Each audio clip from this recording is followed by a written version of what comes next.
Robert Griffin III, the Big 12's leader in quarterback efficiency, meets conference rushing leader Henry Josie of Missouri. Right now on College Football Saturday, presented by Academy Sports and Outdoors. It's homecoming at Baylor, and for two of the Bears' biggest superstars, it's great to be home. Robert Griffin III, the top quarterback in Baylor history, an electrifying athlete. And it's Kendall Wright on the receiving end, Baylor's all-time career leader in receptions. Two reasons the Bears are undefeated at home. The Missouri Tigers come in off a huge road win against the Aggies. Now they face another hostile road environment for the Big 12's rushing leader, Henry Josie. Missouri at Baylor, a monster Big 12 battle.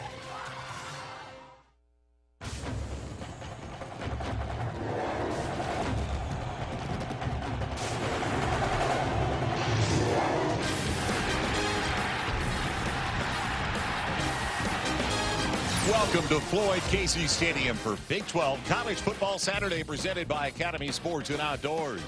Tonight, the Missouri Tigers invade Bear Country. It's homecoming weekend as the Tigers take on Baylor.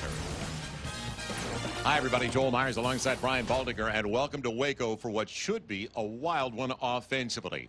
Brian, the Missouri Tigers come in off a huge win last weekend at Texas A&M, and a breakthrough game. At least they're hoping for their quarterback, James Franklin, the way they came back in the second half. Yeah, you know, I call him Frank the Tank. I mean, this guy is 6'3", he's 230 pounds. He's a physical specimen. They're looking for consistency from him. Last week was his best performance of the year, where he bounced off defenders and defenders bounced off him, and he rumbled into the end zone for 2 rushing touchdowns. This one was sensational, a YouTube highlight. And then he threw the game winner in overtime to Marcus Lucas. So he counted for 4 touchdowns last week.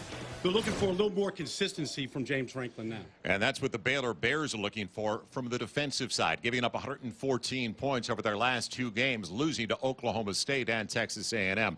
Now they try to slow down the Missouri Tigers, also try to snap a 2-game losing streak. Let's remember, they are undefeated, though, right here in Waco behind the great play of Robert Griffin III and their gifted wide receiver, Kendall Wright. I've been waiting all year to see RG3 in person myself, Joel, because I think he's the whole package. He's got elite speed. He's got command of the team. He's got a nice arm that has a deep ball. And look, every elite quarterback needs an elite receiver, and that's where Kendall Wright comes in. 25 of his 260 catches at Baylor have gone for touchdowns. These are 2 sprinters that are football players first. They put that speed on the field. They can strike from anywhere on the field. This is a high-powered offense that I think Missouri's going to have a hard time containing tonight. They could blow up the scoreboard. We'll see. It's homecoming weekend in Waco, and stay with us on a beautiful night for College Football Saturday. When we come back, Kevin Frazier and Marcus Allen join us in our Coors Light studio. You're watching Big 12 College Football Saturday, all presented by Academy Sports and Outdoors.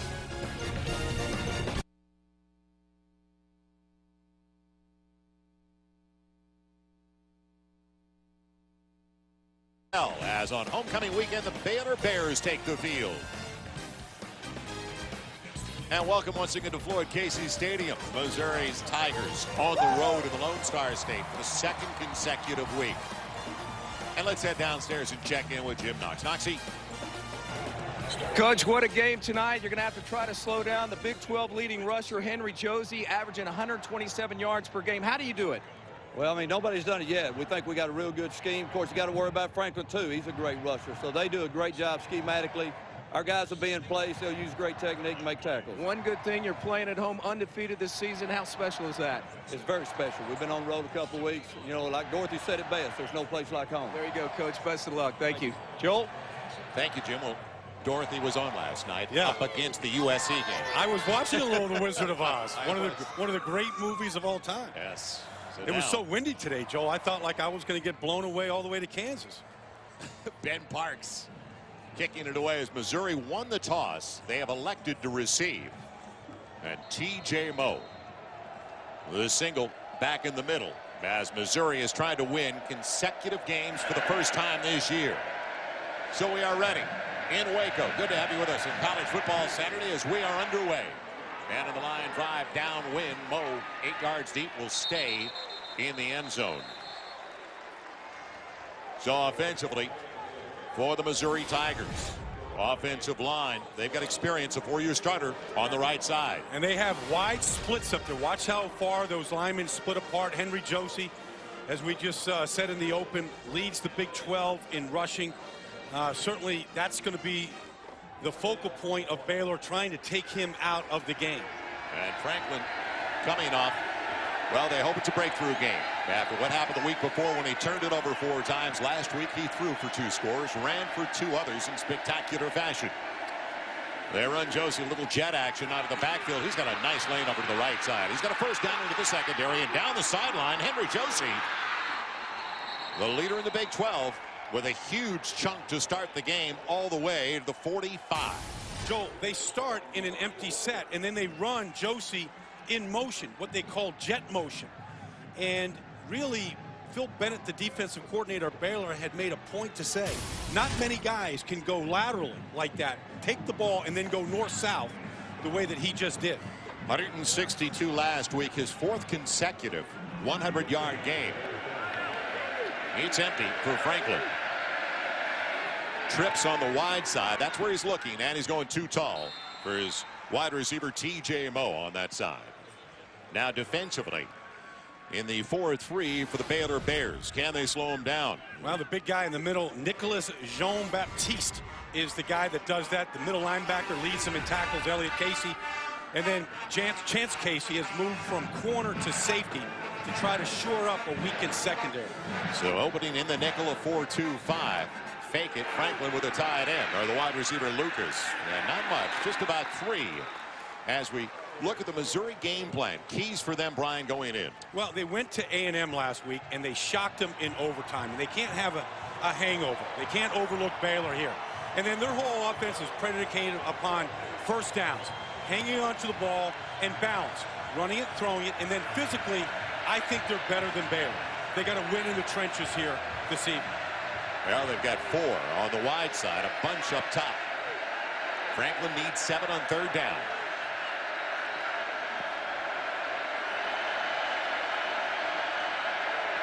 He's bringing Moe to Lucas's side on the design roll, and now going deep for T.J. Moe, and overshoots him. He looked inside, the ball over the wrong shoulder, and they fail on 3rd and 7 after the great start by Josie.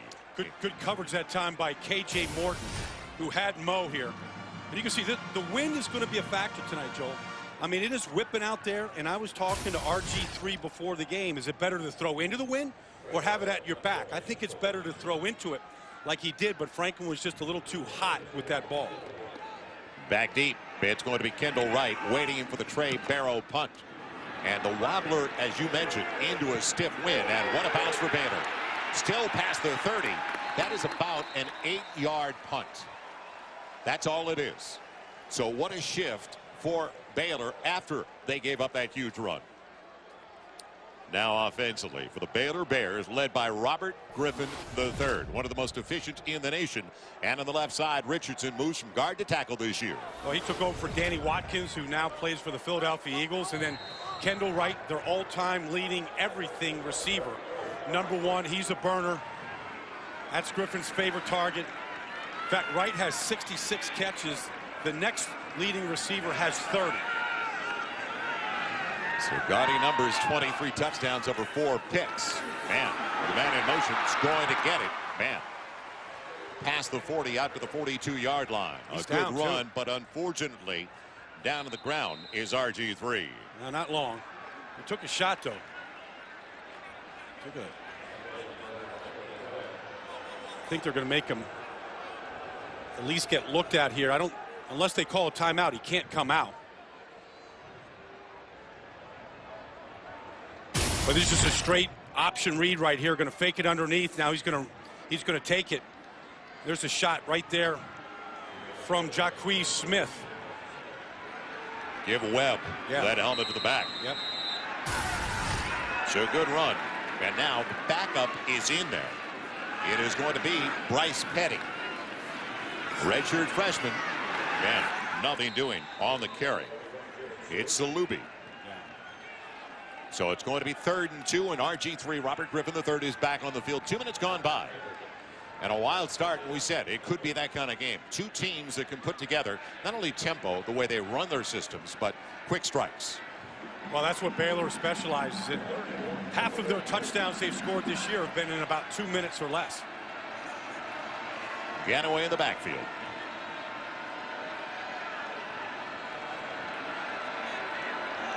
So keep Missouri from changing personnel. Calling the play at the line. Clock really ticking down here, right up against it. And it's Griffin on the zone read. Easily gets into the secondary, and he's got a first down. Across midfield, down to the Missouri 45. Andrew Wilson caught up with him, just barely. Well, here's the option read now. I mean, here comes Ganaway underneath now. And he's going to be reading the outside man here. All right, so what he does on this play right here is if that end closes, then he pulls the ball out. Option reads. They do it well. Looking one way, and he's going for the bundle. He's got Kendall Wright, and with contact, made the catch. But they say incomplete. What concentration by Kendall Wright, despite the fact he was bumped with the ball coming in. And Griffin there's something wrong with Robert Griffin right now. He took a shot at the end of the play, but look at how wide White is. He's going to run just a little smash concept, and he gets behind Webb there. He catches the ball out of bounds, but the other end of that was Griffin really took a shot. Look at the concentration by Wright. He's more than just fast. Ooh. Going to be second and 10 at the 45. It's Ganaway. Slugs it up the middle for about 3 to the 42 of Missouri. Now, back to the play we were talking about. You mentioned that Griffin got hit at the end of the play. Well, he takes a shot right there at the end by Dominic Hamilton, who's just a load in the middle for Missouri. I said physically they're better than Baylor in the trenches. That's an example of the type of play that they can do from a number of big, thick guys playing that defensive line. Illegal substitution. Illegal substitution. Offense, 5-yard penalty, 3rd down. Art Briles now in his 4th year for the Baylor Bears, and their game plan going in. Well, look, they had 622 yards of offense last week. They only scored 24 points. They need more production from their yards, and then they got to take Henry Josie out of the game defensively and not let him beat him. Make Franklin beat them in the pass game. It's going to be 3rd and 12 for the Bears now. Back at the Missouri 47. Pocket holding up, and now Madison pushes him out of the pocket. Plenty of time, and off right, incomplete. Almost an incredible play all the way around with Griffin and Wright. Well, it looked like Madison was going to get him. Well, you're going to see RG does a good job of avoiding just a 3-man rush right now. Little jittery right here. He breaks out. He buys himself some time. But then the throw is just a little hot to Wright. And Kendall Wright now, he is a track athlete with world-class speed, but he also has a good vertical jump. For him to overthrow Kendall Wright, that ball was real high. It'll be the Big 12's Defensive Player of the Week, E.J. Gaines, their cornerback, waiting for the punt from Roth. And off the side of his foot. What a break for Missouri. And don't forget the wind at the back of the true freshman Spencer Roth from Knoxville. So Missouri, and did they get a piece of it? They're saying they did. Only a 9-yard punt. Missouri gets it back at their own 38.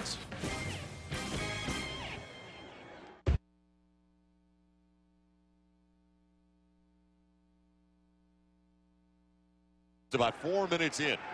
Joel Myers along with Brian Baldinger. Jim Knox. James Franklin and the Tigers get great field position. They're very fortunate after that punt. Nobody was within a half hour of getting a piece of it. And it's going to be at the 38. Josie joining him in the backfield. And now a little bubble action out of the wing. It's T.J. Moe. Man, he's got good yardage out to about the 45 for 7 as he's brought down by Coffee. Jim Knox, what's the latest? Joe looking at Robert Griffin on the bench right now. Took a shot to his left wrist. He was kind of moving it up and down. He's okay. Shook his head. He is A-okay. Just took a shot to that left wrist. But as you see talking to Kendall Wright on the bench right now, he's doing fine. He'll be back in, of course. Some of the best wheels in all of college football. We talk about his accuracy throwing the football, and now a penalty will be marked off at the end of the play. Remember, just 2 years ago, Robert Griffin III got hurt against Missouri in the game. So on the penalty on Missouri to mark off the 15, 1st and 25. Franklin in the read. Up the seam he goes. And he gets most of the penalty yardage back. He got 12 to 15 out to the 35. He's tripped up there by Ahmad Dixon out of the secondary. Now, Missouri does a couple things that are unusual. One is here's going to be the read option right here to Josie inside right here. Just going to read the end as well again. That end goes wide to Josie. Franklin takes it right into the middle like that. It'll be a quarterback read all the way. Franklin belted immediately and dropped by Coffey. Coffey very involved. A legacy. His father, Ken, of course, a safety with the Washington Redskins. So now a 3rd and long coming up for Franklin. Well, his big tight end target is Michael Egner, who last year caught 90 passes. He's way down this year as Franklin has really begun to learn the position of quarterback and where that guy could be. Right here, here's Egner right there in the middle. So 3rd and 10.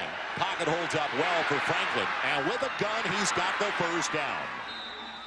So he gets it across and right about to Kemp at the midfield stripe. They'll give him the 49. The senior from St. Louis's De Smet High School. Well, Baylor just rushes 4. And when they rush 4, they have a hard time getting to the quarterback. Franklin has a lot of time right there. That's a big throw from one hash all the way to the sideline. From the 49, it'll be Franklin again on the zone read, and Franklin doing a good job. He's got 10 more. And whoa, they put him down right at the 1st down marker. He's dropped by Mike Hicks, once again the safety, a junior from China Spring, Texas. But you brought up a point. With a straight 4-man rush, they consistently don't get pressure. Need a yard. Man, it's Kendall Lawrence, the junior from right here in Rockwall, Texas. 35 Tigers are from the state of Texas. They do a good job, and I got a feeling last night when they got into town, they fanned out to their various high schools. Well, they've recruited well here. I mean, James Franklin himself is right here from Corinth, Texas. You take a look at the running back. Josie is from Angleton, Texas. Their stars are right here from the Lone Star State. Ton of time, wide open receiver. In fact, 2 were wide open, and he missed both.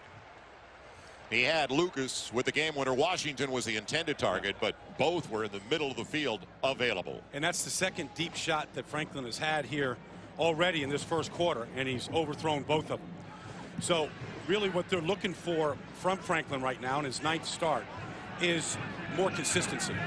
The consistency that he showed last week in that upset win at College Station. Here comes a blitz look from Baylor. Coming off the edge. Right now they changed the play. Bring Lawrence into the backfield. And it's Lawrence over an angle to the left side. He's got the 1st down, tripped up at the Baylor 25 consistently as Dixon gets him.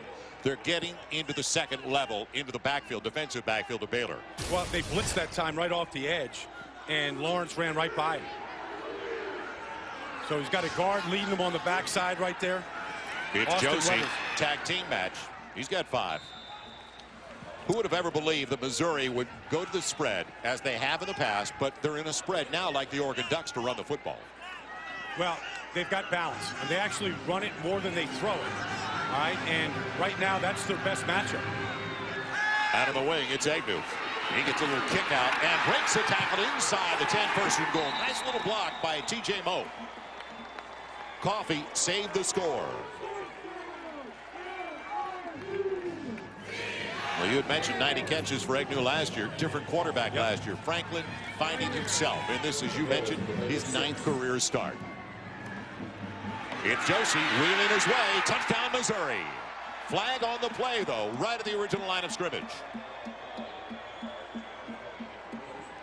Somebody from Missouri had their helmet off, and I don't know if it got knocked off by a Baylor defensive player. Personal foul could be assessed on the kickoff.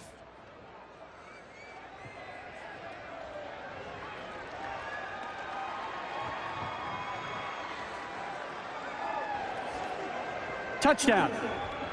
Personal foul. Face mask. Number 26. Defense. Penalty of being forced on the kickoff. It's Rodney Chadwick, the linebacker out of Carthage, Texas. So the extra point try coming up for Trey Barrow. And there it is. I mean, just got the hands underneath it. Got a grab of the face mask and just did what came natural. Just jerked it. Not going to get away with. away with that.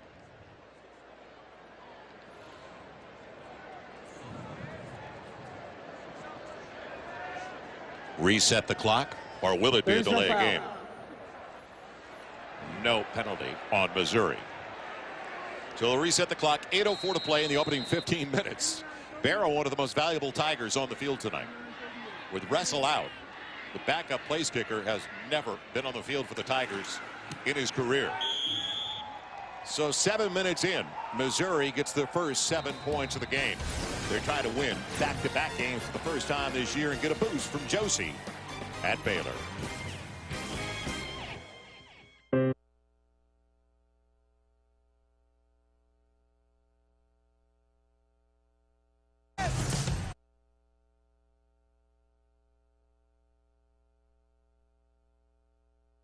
And you see the finish there by Braylon Webb with another big play from him.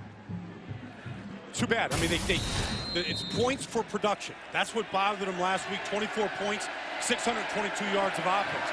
They need more points for the way they're driving the ball. Josie in the backfield on a little pitch, and a nice block by the wide receiver once again. Wes Kemp this time enables Josie, a good wall. So Kemp with the block, Josie with the first down to the 32.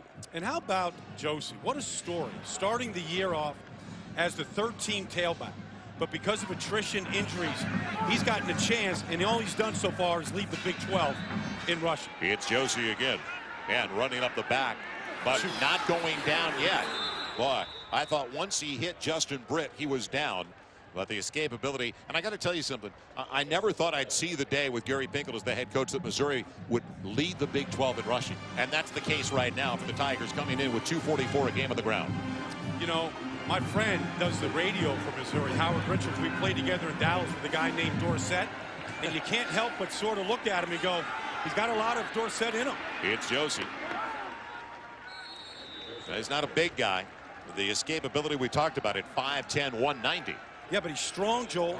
He's got a great 2-foot cut jump step. All right, and he's durable. I mean, he's taken a lot of carries here this year at 190. He gives out a little bit of punishment. Another third down coming up for Missouri. Third and short. Franklin's got room over to the outside if he wants to run for it. Instead, he goes back, and right at the marker did the wide receiver Wes Kemp get it. It'll depend upon the spot. And he got a good one.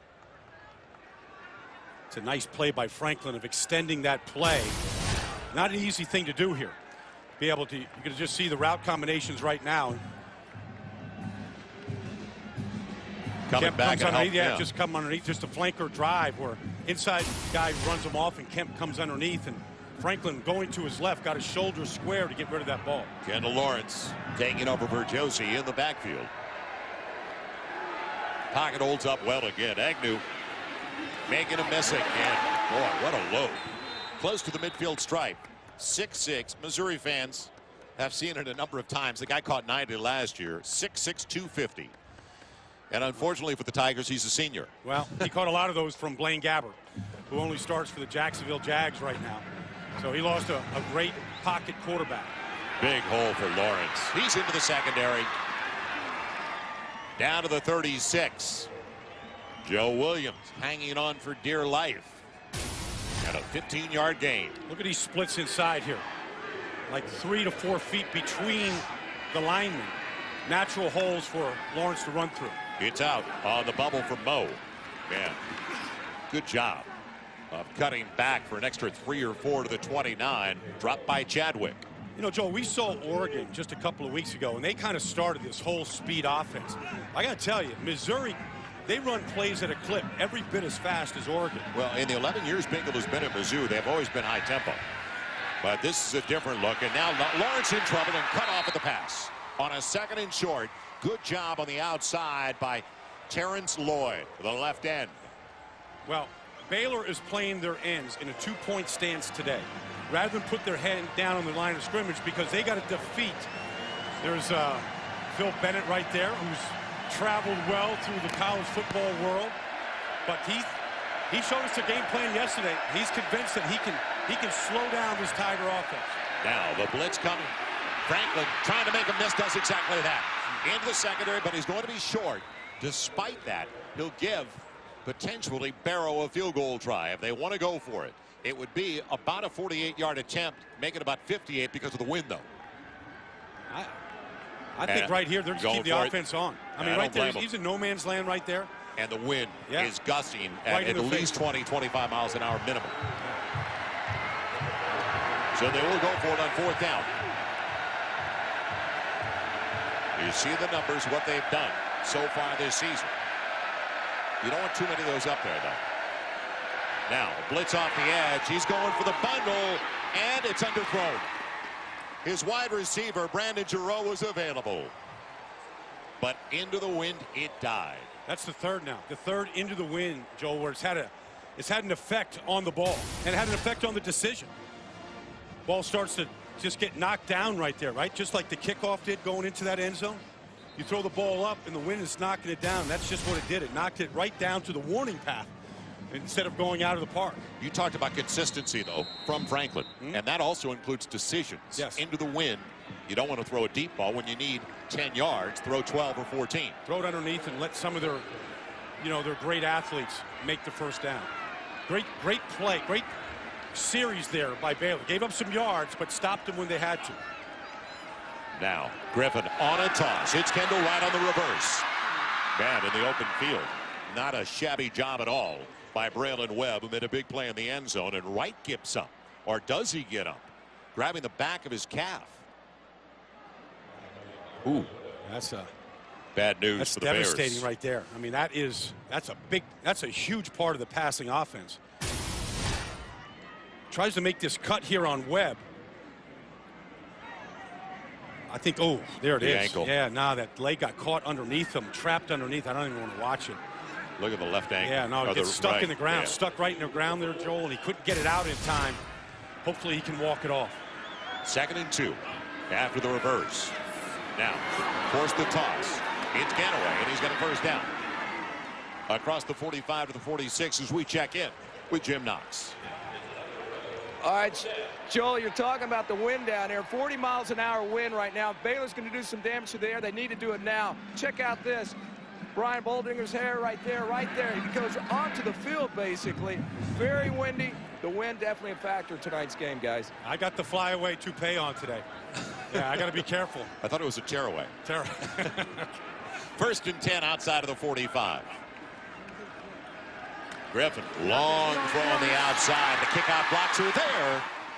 And another long gain on first down, close to 10, as Tevin Reese is brought down. Sophomore from Temple. So they're moving the football.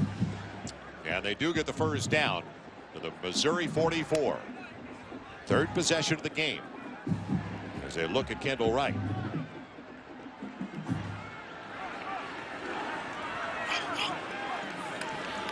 Griffin now after the play fake. He's only got a single on that side, who comes back to help him out. Terrence Williams, good read, working against E.J. Gaines.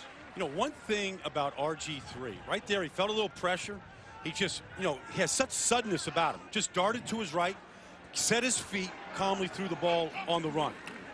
Makes everything look easy. There's the tight end, Niver.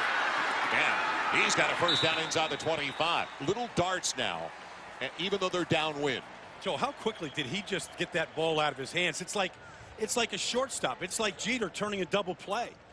I mean, the ball's in it, and it's out of his hands so quickly. And I don't blame Niver for transferring from Stanford after seeing those 3 tight ends that are at Stanford with Fleener on top of that package. So Missouri at the end of the first 15 minutes of play with a 7-0 lead as you're watching Big 12 College Football Saturday.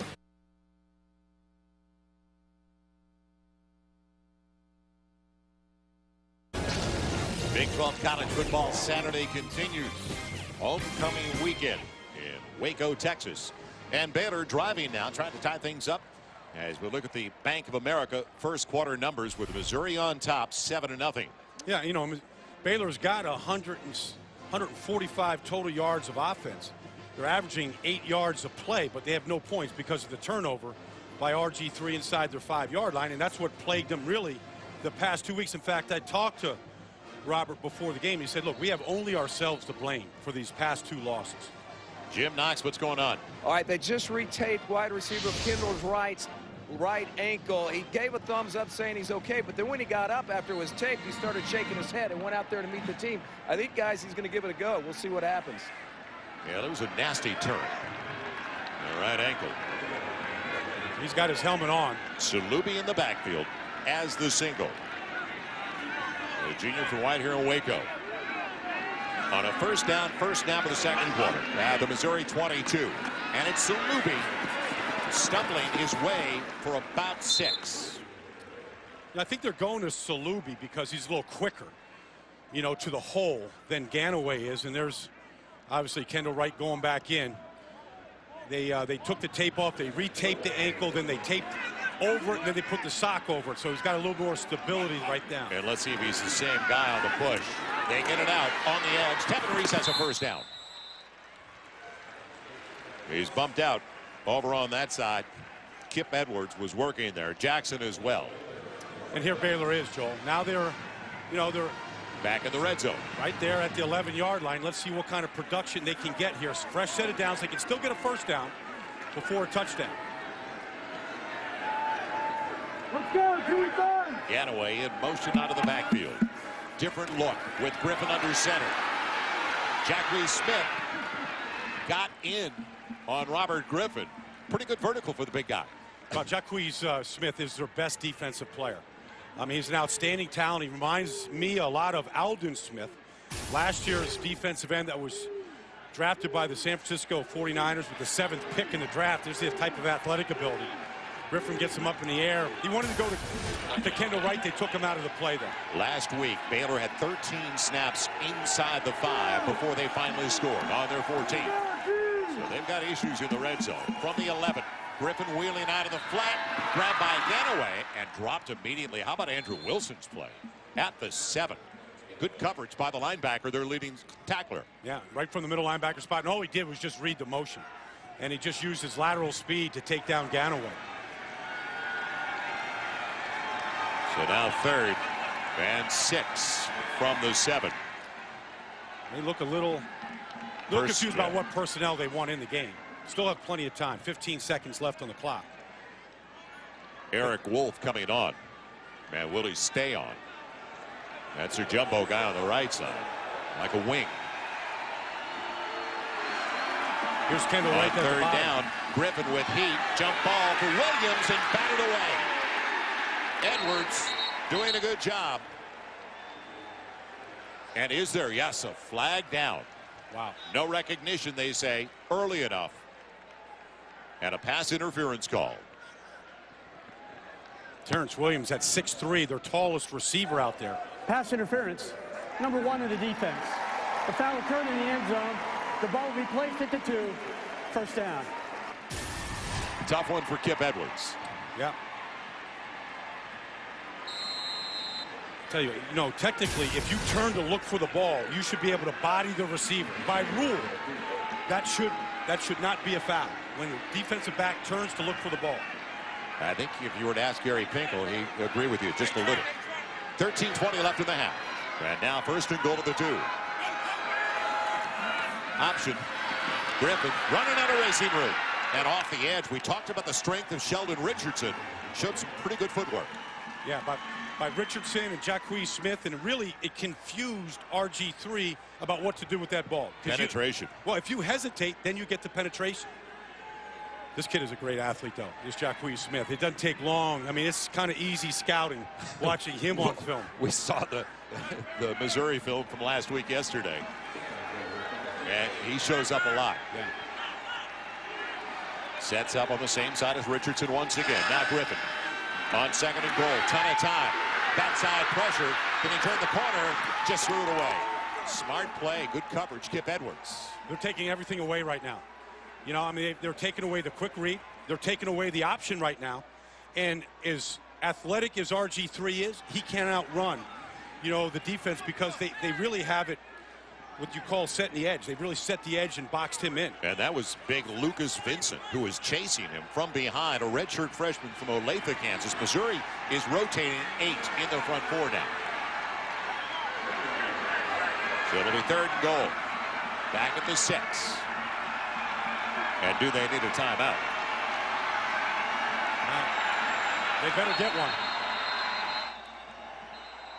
Now the red zone issues. Will they continue for Art Briles and the Bears? We'll find out when we come back.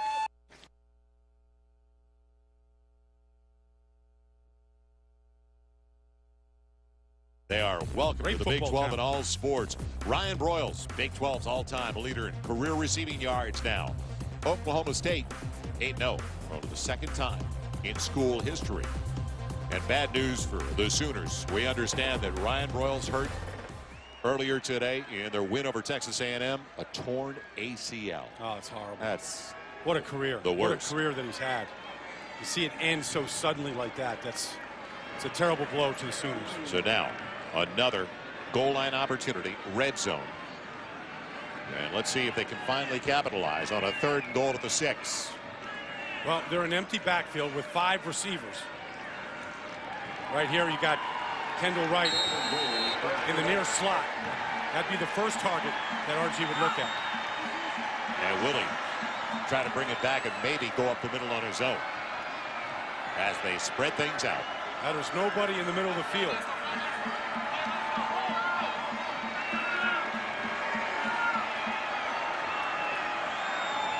He will now bring Kendall Wright into the backfield. Looks in the middle.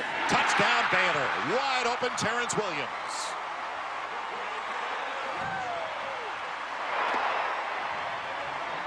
Missouri left the middle of the field open, and Terrence Williams just went right to the void. Good read by RG3. You're going to get Terrence Williams just coming right across the middle. Really a zone look. Nobody picked him up. Now to tie things up, Aaron Jones, and into the win.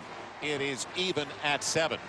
So 2.5 minutes into the second quarter, they finally figure things out after all those snaps inside the 20. And it was easy. Uncovered Terrence Williams, the equalizer for the Baylor Bears.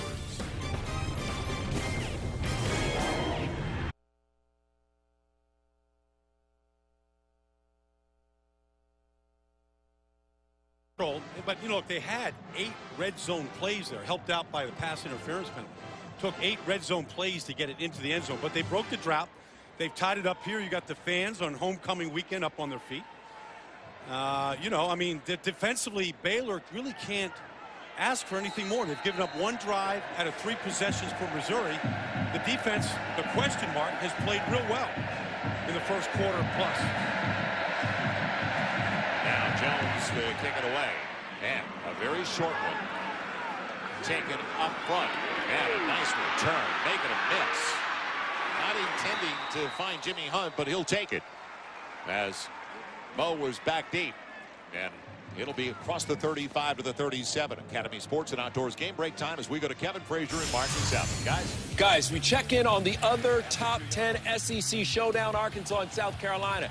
After the Gamecocks score, uh-oh, that's Dennis Johnson, and he's gone. Keep in mind, Arkansas is still in the mix in the SEC West with just 1 loss. All right, thank you, Kevin. Josie. And he won't get out of the backfield. One of the few times they've shut Missouri down, it was the outside backer. The end, Lloyd, and Elliott rather, that made the play. Missouri ran it last week against an A&M squad that went into the game 5th in the country against the run for 284. Before that, they had 121 on 15 carries. That's the first time they've been slowed down on the ground. Josie on the low snap at the backfield. Franklin will keep it. And with the wind at their back, if ever you're going to throw the football, this is the time. It's set 2 straight runs out to the 38, gain of 2. So a key 3rd down early in the second quarter for Missouri. Well, Phil Bennett's going to like what he sees right there. He had an excellent game plan, but they're executing the game plan right now. They're taking the speed run underneath away from Josie, forcing right now Franklin to keep it. Devin Moore is taken over in the backfield.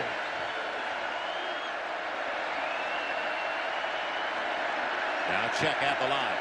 Right, and the noise is picking up here inside the stadium. It's a 3rd and 9. Primary option taken away, and he'll come up short.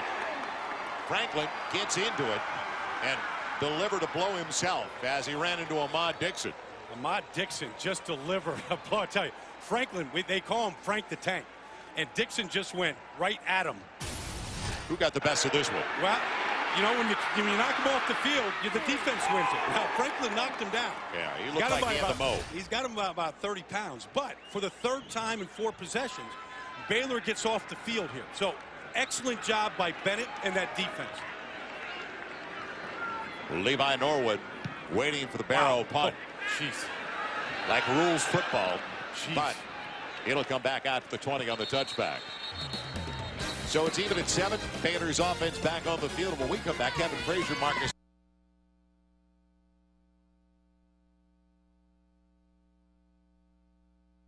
Really hid behind the blocker out there enough to get the first down in that run. That's 7 for 44 yards for Jared Salubi on a first down play fake.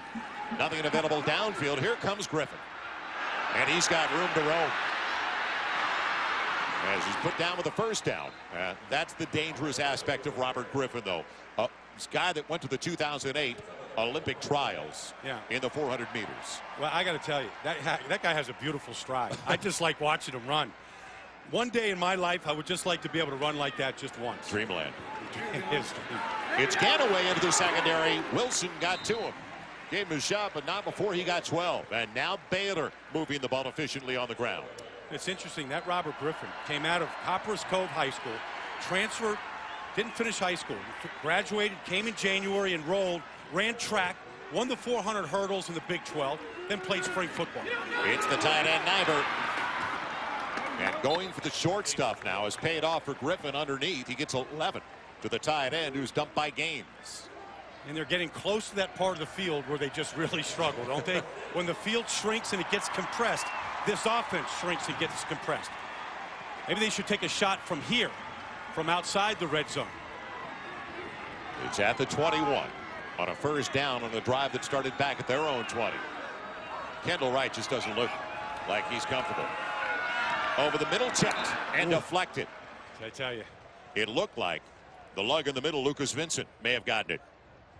Without the penetration, read the quarterback and got a hand up there. And Joel, you're talking about a lug as in terms of endearment, right? Always. Yeah. We're all lugs if we can't run. Right. Yep, Lucas Vincent. Yeah. Those tackles, they have a 4-man tackle rotation, and they're good. They're 4 lugs in the middle right there. Yeah, they're good. And they're vertical as their tiptoes. It's Griffin right up the middle. Nobody at home. First and goal, Baylor. Boy, buried it with Glasgow Martin and didn't show the football until the last second. 15 yards on the carry. He read it perfectly. The defense just opened up right up the middle, and he's going to see it. You're going to see just up the middle here. Easy read. It's Martin. Now, in the red zone again. It'll be second and goal at the 6. Funny.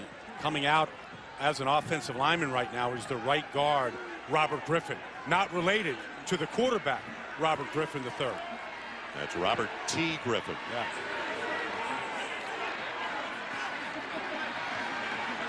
It'll be second and goal at the 6. Inside of a minute to play in the half. Baylor still with 2 timeouts on the board.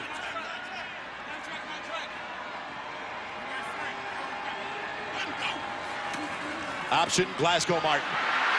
He's got Wilson and goes low. I thought he'd take it to the corner to the pylon. It'll be third and goal inside the 2. I thought he had a chance. I thought Martin had a chance there. Wilson was out there in space. One move might have been able to juke him, but there's a reason why that Andrew Wilson leads this team in tackles. That was an important one. Now they bring their big back on, Terrence Ganaway at 240. And it looks like Missouri called a timeout.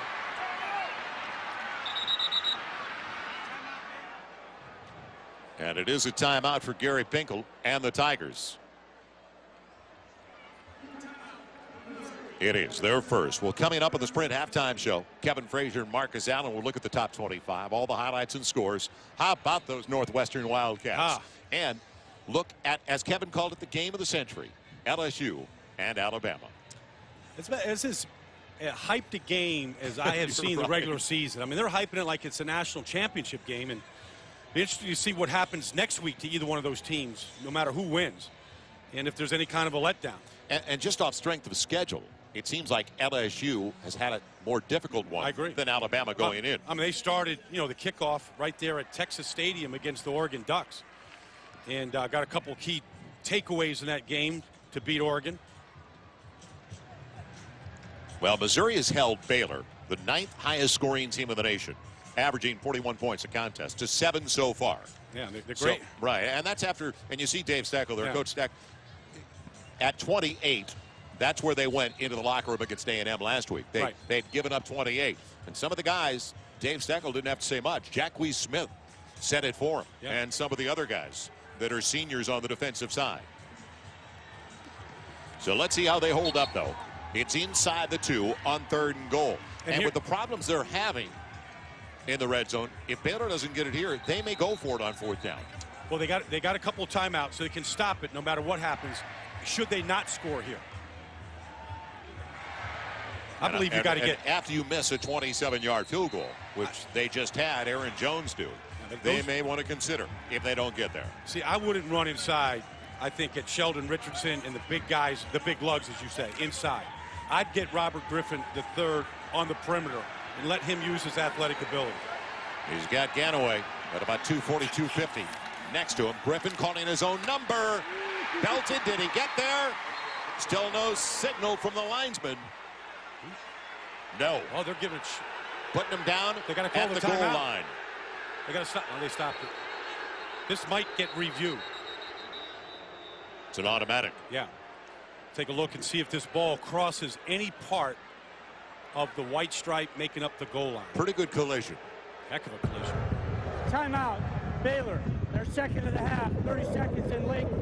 Please set the game clock to 6 seconds. Now you be the judge. Did Robert Griffin break the plane? Boy.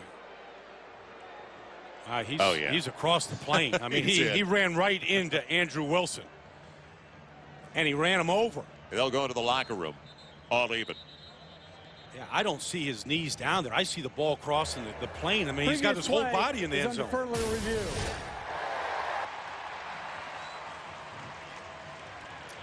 Joe, he looked determined. Even if he's down, it looked like the ball broke the plane. Watch the back end, his tailgate. Yeah. Wilson just spun him in the air. He was fully determined right there to get in. I don't know. It looked like the ball crossed the goal line, whether his hip was down before it or not. A lot of different looks there. When he comes down. That's a pretty good one. Yeah, right. That's very close. And is it enough to overturn it? Well, that's always the question, right? Because he bounced and was definitely in, as we saw it at the end of the play. But did the ball break the plane? You saw the ball clutched. If this doesn't break the plane, and it's ruled as it is, a stop right there at the 6-inch line, and it's the story of this Baylor team, is their inability in the red zone to convert the amount of yards that they've had to points. It was their issue last week in a blowout loss to Oklahoma State. The numbers are flashy, but if it doesn't result in touchdowns, and right now, Baylor for the contest, they've got 20 first downs. They've got 301 yards on 49 snaps. They're on pace for what they did last week. 622 yards of offense. Opposite side, though. Yeah. They have given up defensively better than 600 yards to the opposition. For the review, the ruling on the field stands. 4th down. Wow. It has to be indisputable. Yeah. And that's it looked on the first 2, and then that last one where the ball was locked in. So they're going to go for it on 4th down. Griffin's back out there, and I'm not surprised after Aaron Jones missed the 27-yard field goal. Well, they're going strength against strength. Those guys inside, Dominic Hamilton, Richardson, some of those guys that we have talked about. I mean, I don't know if there's 6 inches in between that defensive line there, but you got a 240-pound running back in Ganaway. This is your definitive jumbo look. Does he waggle it out? Yeah. He's in, goes low, still no sign. Jeez. Well, we can see it from up here. It looked like he went low and got in. I thought he went right behind the center, Philip Blake, on the play. Touchdown, Baylor.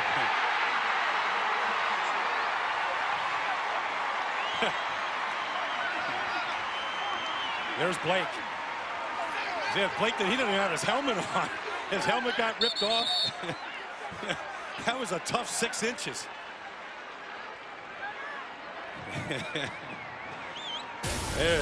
I mean, this is like the old electronic football, Joel.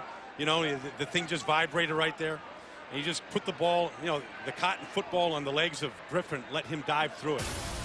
And unsort all the bodies to see where the ball was, and they finally determined. It'll be reviewed. That much we know. They're going to go for a camp for this. Well, the review's not going to show anything more than what they just saw and what we just saw. You're not going to see the ball or the man with the ball. He's going to be buried. It was a 14-play, 80-yard drive. Good football game.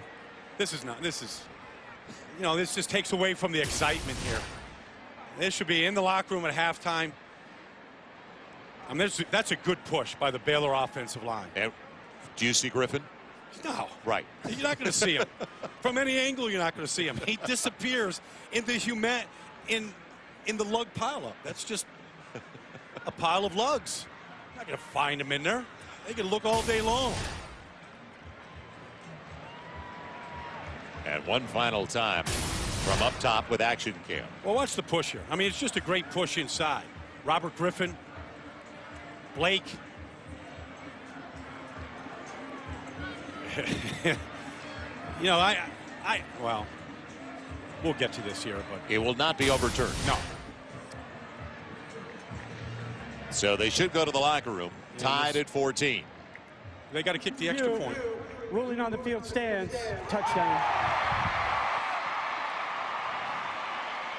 That's a great first half by RG3, and I tell you, he's taken some hard hits, including, you know, the quarterback sneak for a touchdown. A lot of bodies falling on top of him. Well, they took off almost all final 3:37 of the half. So Missouri, even if Jones gets it, and a break to be even, because Jones missed a 27-yard field goal. And this one is blocked. No good. Missouri has blocked the extra point. What is it about Baylor inside the 20? Well, it's a lot of it is what Missouri's doing. And Coach Steck right there is like what his guys are doing up front. The push and the penetration and the timing. That was the timing. That was Dominique Hamilton right up the gut, it looked like. Yeah, look at Steck. Steck said that hair's gotten real gray in Steck, trying to defend these Big 12 offenses. And he knows, but yeah, those guys inside. Yeah, it was Dominic Hamilton. Yeah, between the center and the guard. When we talked to Dave Steck, tackle this earlier this week, we asked him, what is he doing? He said, I'm not sleeping. No. I have nightmares watching Robert Griffin on film. Our Polaris, hardest working player, and especially on that last drive because he took some shots. Robert Griffin. Well, he's taking hits all the game. I mean, that was early in the game. Slow to get up, taking a shot right to his back. He's delivered the ball. He's stayed in there, and he's taken a hit. This one right there, he's been planted on his back. You know, this shot right there at the goal line by Andrew Wilson, the quarterback sneak. He's going to have some welts and bruises on that body, but I have a feeling Robert Griffin will give it all up for a win here this evening. Yeah, they're down by 1. So a tough one, and you can't blame it on the place kicker. The penetration by Hamilton at 6'5", 300 pounds. Aaron Jones, though, his body language tells you it's already been a tough night for him. Oh, no, no doubt. He's going to be sore. Keep it away from Kemp. And picked up by one of the reserves for Missouri as it was brought back by Matt Hoke, reserve defensive lineman. So Missouri goes to the locker room against one of the highest scoring teams in the nation, up by a point. Did a good job defensively overall, leading 14-13. Well, I thought Baylor's defense was outstanding. They gave up 2 drives, but other than that, they forced them to punt. You know, I think they did a good job of containing him, and really, Baylor should have the lead right now. They shouldn't be down by a point. They've missed an extra point, field goals. and touchdown opportunities. Jim Knox. All right, thank you, Joe. Coach, I tell you what, a wild first half. You guys capitalized on a couple missed field goals and then a block extra point right there coming into halftime. Your thoughts? We also got a fumble on 1 yard line as they're going in. Just to these guys, you just got to get out of drives the best way you can. We got to score more points. We know the offense we're going against, the quarterback we're against. We're 14 points first half. That's not bad. We got to score more points. All right, Coach, thank you for the time. Halftime in Waco, Texas, and Baylor trailing Missouri 14-13. Next up, we head to the Coors Light studio and join Kevin Frazier and Marcus Allen for the Sprint halftime show. Right.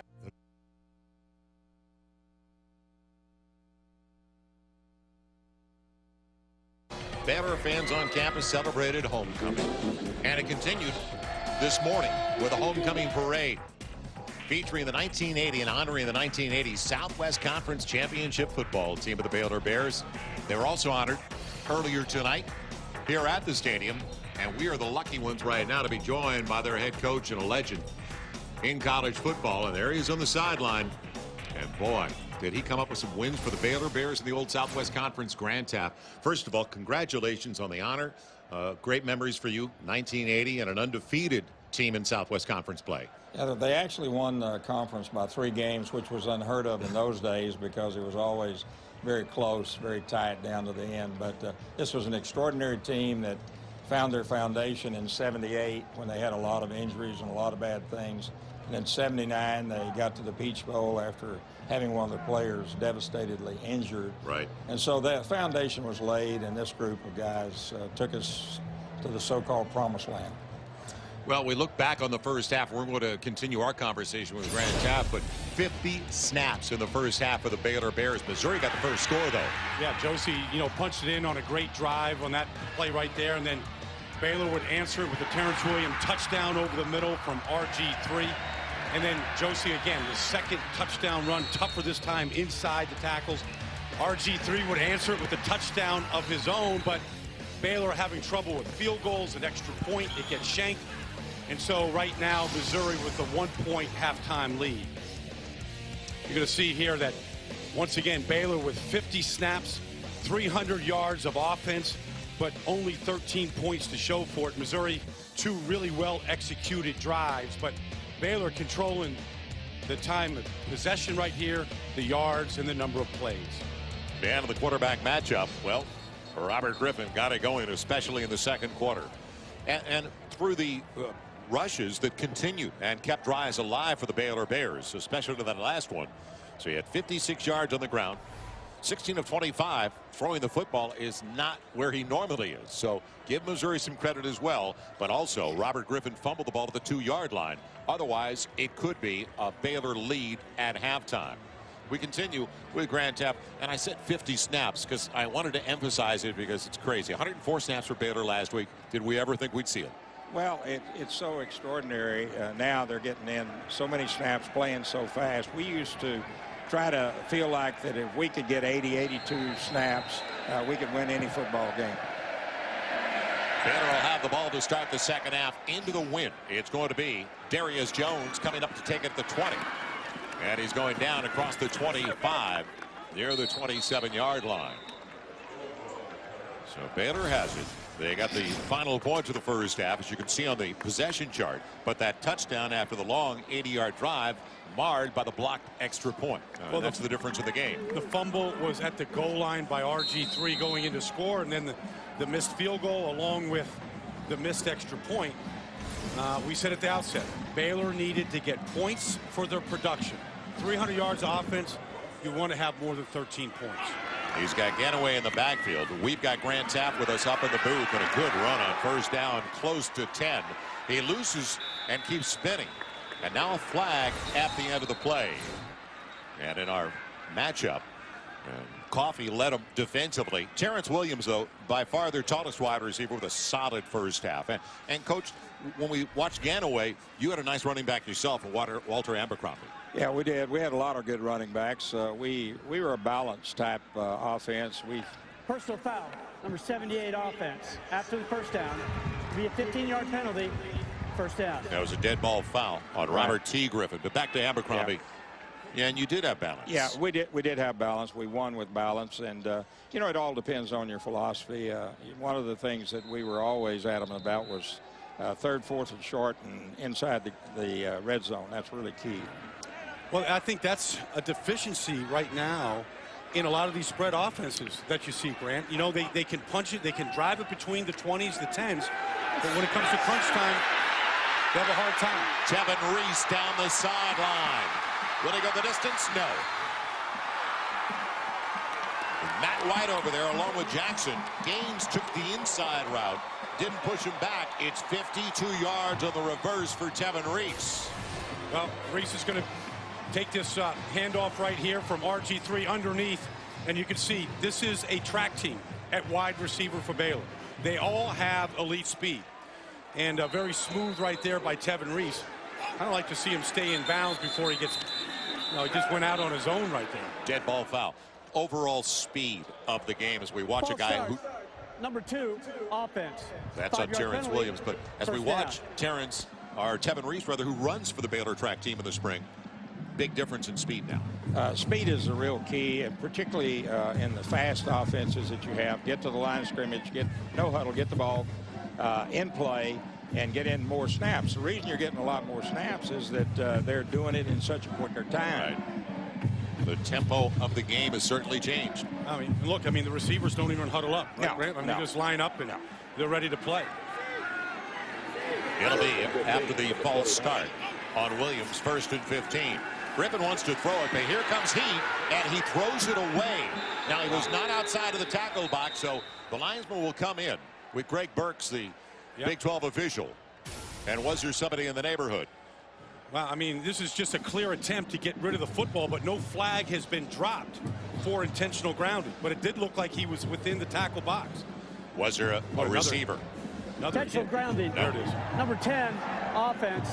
Penalty being enforced from the spot of the foul. Lost him down. 2nd down. Sheldon Richardson making his presence felt again. Boy, he has really affected this game. Inside, he beats Robert Griffin, the right guard on that play.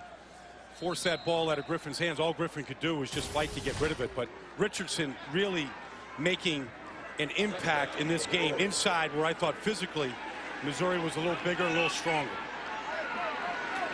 So now it's going to be 2nd and 26. Feed up the middle underneath Tevin Reese.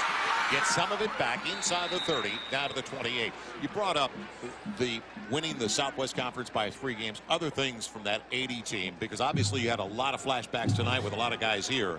Your memories. And we did last night as well, and it was really special to get them all together. And one of the things that I pointed out to the crowd, I'm going to let you go ahead and call this. It's 3rd and 14. He's been in the booth before, by the way. Yes. Now Griffin pocket holding up, and Richardson held up into the end zone. Touchdown, Terrence Williams. They wanted a holding call. Sheldon Richardson was spinning. They didn't get it. And I think Terrence Williams is going to be hurt, as a flag was thrown for unnecessary roughness right there, and I think his head got whiplashed into the boards on the side. That's a very short area down there. Yeah. Touchdown. Personal foul. Number 17, defense. 15-yard penalty being forced on the kickoff. Matt White, the safety. Now, the play by Griffin and getting outside. Now, this is what Griffin specializes in right now. He feels the pressure from Richardson. He gets away from him. Now, his ability to throw the ball accurately on the run is what separates him from a lot of option and good quarterbacks in this league. Grant can't throw it a lot better than that on the run. He's outstanding, to tell you the truth. He's got great feet, got poise, very intelligent youngster, great leader, got everything you want. And Williams, fortunately, back up, appears to be okay. Easy for us to say from up here. So with the time on the field, come right back for the extra point. Grant, thank you for taking the time to join us. Great to be with you. You guys do a super job.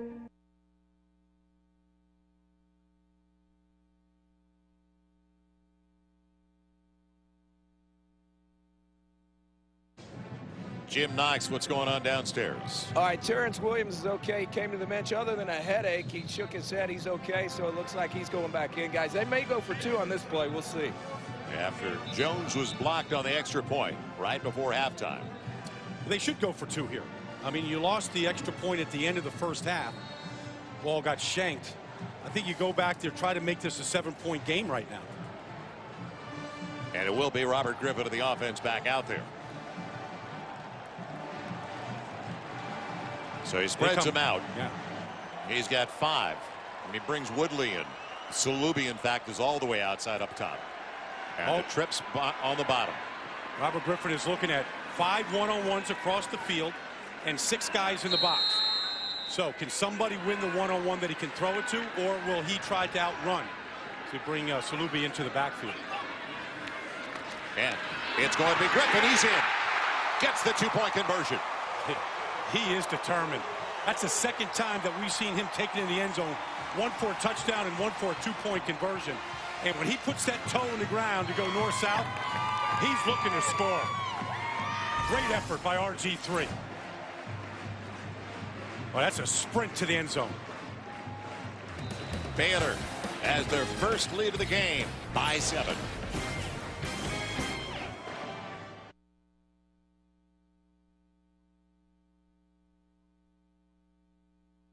Failed on 4th and 4. The pressure came from Coffey. That scheme, Joel. That scheme of Phil Bennett right there, and you could see the enthusiasm of these Bears right now. Because they're going to bring a little bit of pressure on this play, and here he comes. Free right to Franklin. Forcing Franklin to get that ball out of his hands a little quicker. Dialing up the pressure. Forcing Franklin to get the ball out of his hands quicker. Great stop on 4th down by the Bears. And he might have been locked in a little bit too much, because if you watch the man down the seam, T.J. Moe, he's wide open. Yeah, well, young quarterbacks, and he's a young quarterback, Joel. They can do that. From the 33, there's the bubble. Kendall Wright forced out of bounds at the 40. Gain of 7. That has worked for them all night long. Well, I think the key is the accuracy, the uncanny accuracy of RG3, whether it's just the short little slip screens or the deep throws. Now Griffin, yeah, he's going for the bundle. Wide open is Tevin Reese, and he overthrows him. Well, he's downwind. Ball definitely sailed. And I asked him before the game about that. Is it harder to throw into the wind or at its back? He goes, I got to put a little bit more air on it when the wind is at my back. And I think he lowered his trajectory just a little bit. I think he wanted to float this a little bit more. You can see the speed of Reese getting right behind the secondary. So now 3rd and 3 from the 40. Does he do it himself? Yes. Robert Griffin just across the 43-yard line, using Salubi as a decoy. Yeah, but this guy has great will, Joel. Great will and competitive fire. You know, Baylor hasn't played at home here in a month. They had a bye week. They went on the road to Oklahoma State, to A&M, and they're back here at homecoming, and they just wanted to get back here and play in front of their home crowd, where crowd noise wouldn't have to be an issue every play. And a false start. Left side came up and looked a little early. False start, 79 offense, 5-yard penalty, first down. Called it on Griffin, the right guard. Yeah. I hate to circle the right guard, Robert Griffin, here, because the linemen only get mentioned, unless I'm doing a game, when they get penalties. But Griffin, who's played real well up front, and that's the load that he's got in front of him there, handling him pretty good. So they list him at 330. What does that mean? He's 350 or 360? It depends, how much barbecue you had. You know, do you go to health camp or not, Joel? Health camp. Oh, landmark here. Then on the running play, Salubi going the wrong way. Madison got the penetration, and he did a good job making a loss of about 8 or 9 instead of 15. That's critical. The penetration kills the run game, and that's really the first time that Missouri have really busted through. That's Kenji Jackson finishing it off. Yeah, Brad Madison, though, once before got the penetration to get Griffin out of the pocket. So he disrupted that play as well. You don't have to. RG3 does not have to get this all back on this play. What you're looking to do here, Joel, is to get about half back.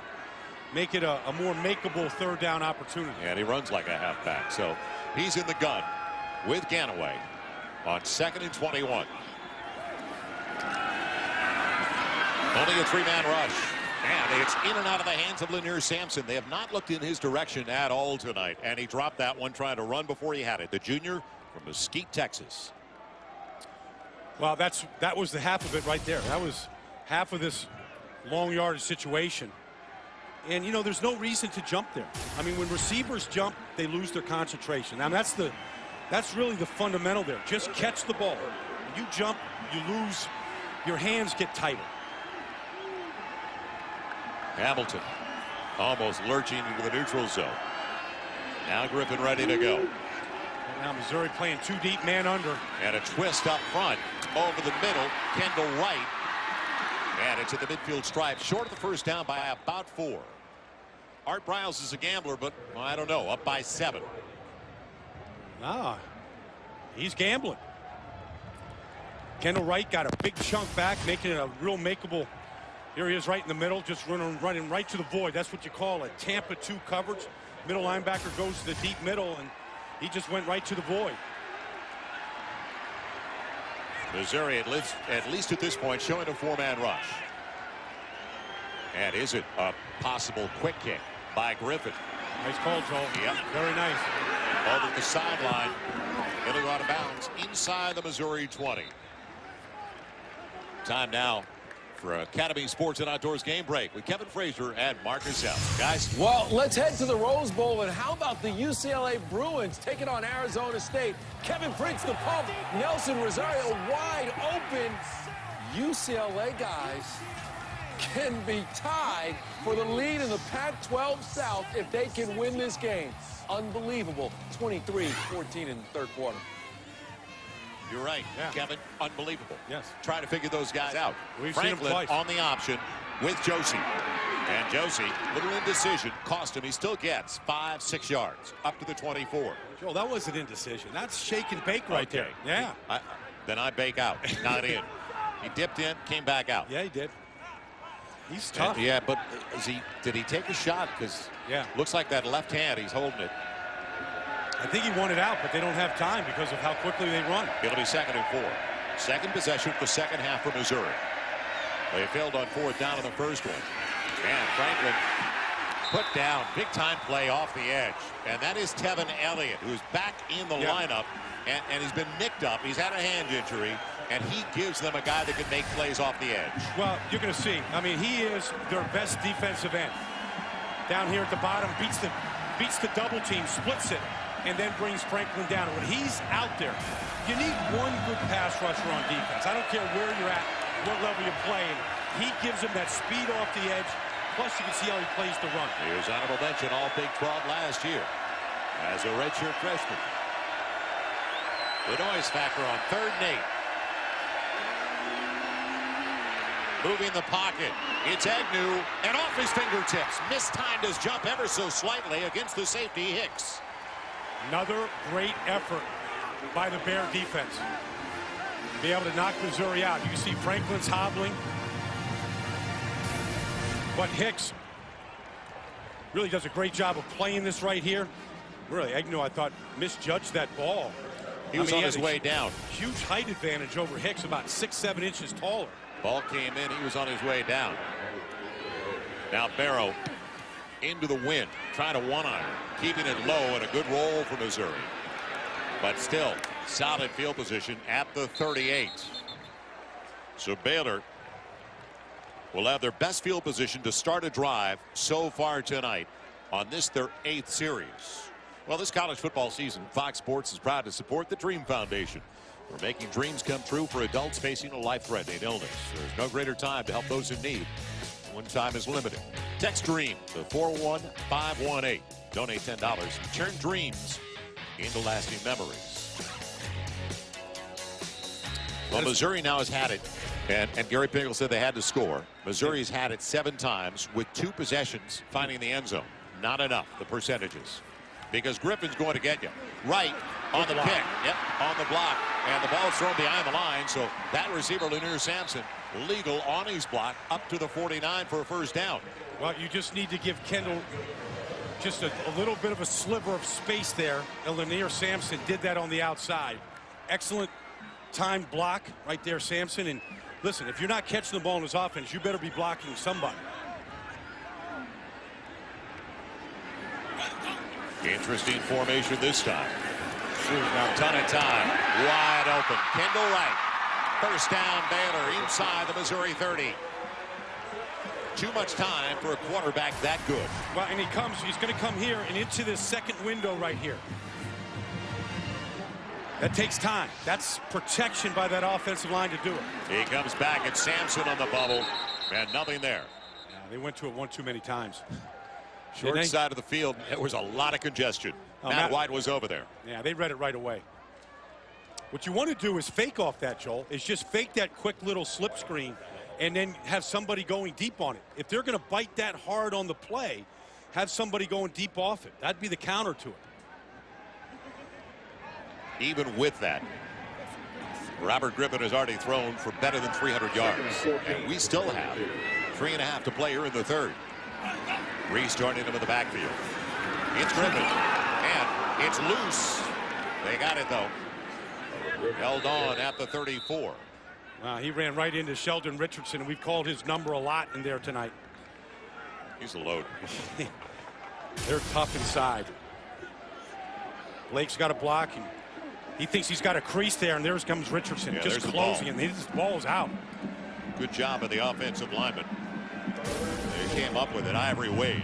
Ivory Wade, the right tackle. Key now, play. Little wide on the snap. Third down. Griffin in trouble again. Escapes. No. Dragged down by Dominique Hamilton. And that's not an easy task. Yeah, but that Hamilton leads the Big 12 for defensive linemen and tackles. He's active. Richardson and Hamilton. And a little twist stunt inside. They're going to keep. They have to do exactly what they want to do. They want to keep RG3 right in that pocket and have it collapse on them the way Hamilton did. Now fourth down at the 37. Even though they're downwind, not thinking about a 54, 55-yard field goal try, at least at this point. No, I wouldn't have any problem punting this ball away. And they're going to use a timeout. Their first of the second half with 2:18 to play in the third. Indecision, and will it cost them using one of their second half timeouts? Well, an announcement made, and a very good one if you're a Baylor Bear fan, and everybody in the Big 12, because Baylor is the only school in the Big 12 right now that does not have an on-campus stadium. But that is in the works. And here's the proposed plans for a new stadium here, right along the Brazos River on University Park, right across from campus. It would sit just east of Interstate 35, and everybody in the Southwest knows about 35 is one of the most traveled roads now in America. Well, you're 90 miles from Austin, 90 miles from Dallas. It would be a perfect situation. And Art Briles now in his fourth year. They've got a good thing going. Yes, a very entertaining product with a great offensive mind in Art Briles. You know, in Art Briles, I mean, right on the Brazos River. I mean, he'd be proud of that. That'd be his signature. I guess Halloween is still in effect here. But, you know, Art Briles came up through the high school ranks. Had a great run at Stephenville High School where he coached Kevin Cobb, now the quarterback of the Arizona Cardinals. Championships there, went through Texas Tech, worked his way up to really an innovative head coach here at Baylor. It is going to be a 54-yard attempt from Jones, and it is wide right, like his 27-yard attempt. And it appeared that he had enough on it. So it's pushed off to the right. He is 0 for 2 tonight. Well, they had the wind behind him. That Richardson is having a heck of a game. And Coach Steck there, got to be happy about that performance there, all the way up to the missed field goal. Well, tomorrow, Fox NFL Sunday doubleheader at All Stars regional play. Seahawks and Cowboys earlier, then America's Game of the Week. Giants taking on Tom Brady and the Patriots. Our coverage begins with Built Ford Tough Fox NFL Sunday pregame show. Noon Eastern, 9 Pacific. You see the lineup. Check for the game in your area as Lawrence is pumped out of bounds. A good gain, though, for Missouri on first down, and a first down across the 47 to the 48. Now, they got two good backs. You know, Kendall Lawrence has certainly shown that he can carry the football when Josie isn't in there. Well, Missouri has to start capitalizing on the good field position they've had.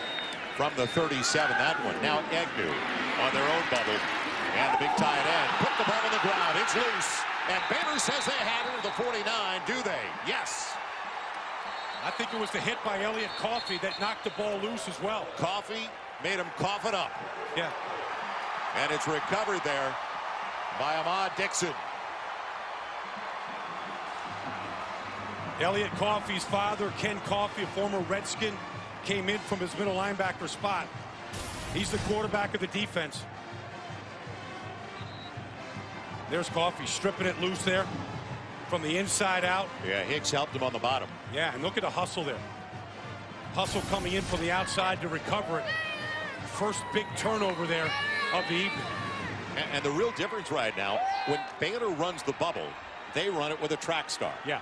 Missouri's been running the bubble at least recently with a tight end. Yeah, that's not as quick and doesn't have the burst that some of those track guys have. Now Griffin looking over to the near side. Tevin Reese is available. Lanier Sampson brought attention to the sideline, and just sitting down in that pocket was Tevin Reese. Well, I tell you, what a throw by RG3, though. Because you're right, that's what Tevin Reese did. He just ran through the soft spot in the zone, and look at his throw. I mean, as effortless, as smooth a release as you can have. It's at the Missouri 38. Ganaway angling back inside, breaking tackles into the secondary. The butt of the running back may go the distance. He does. Touchdown Baylor.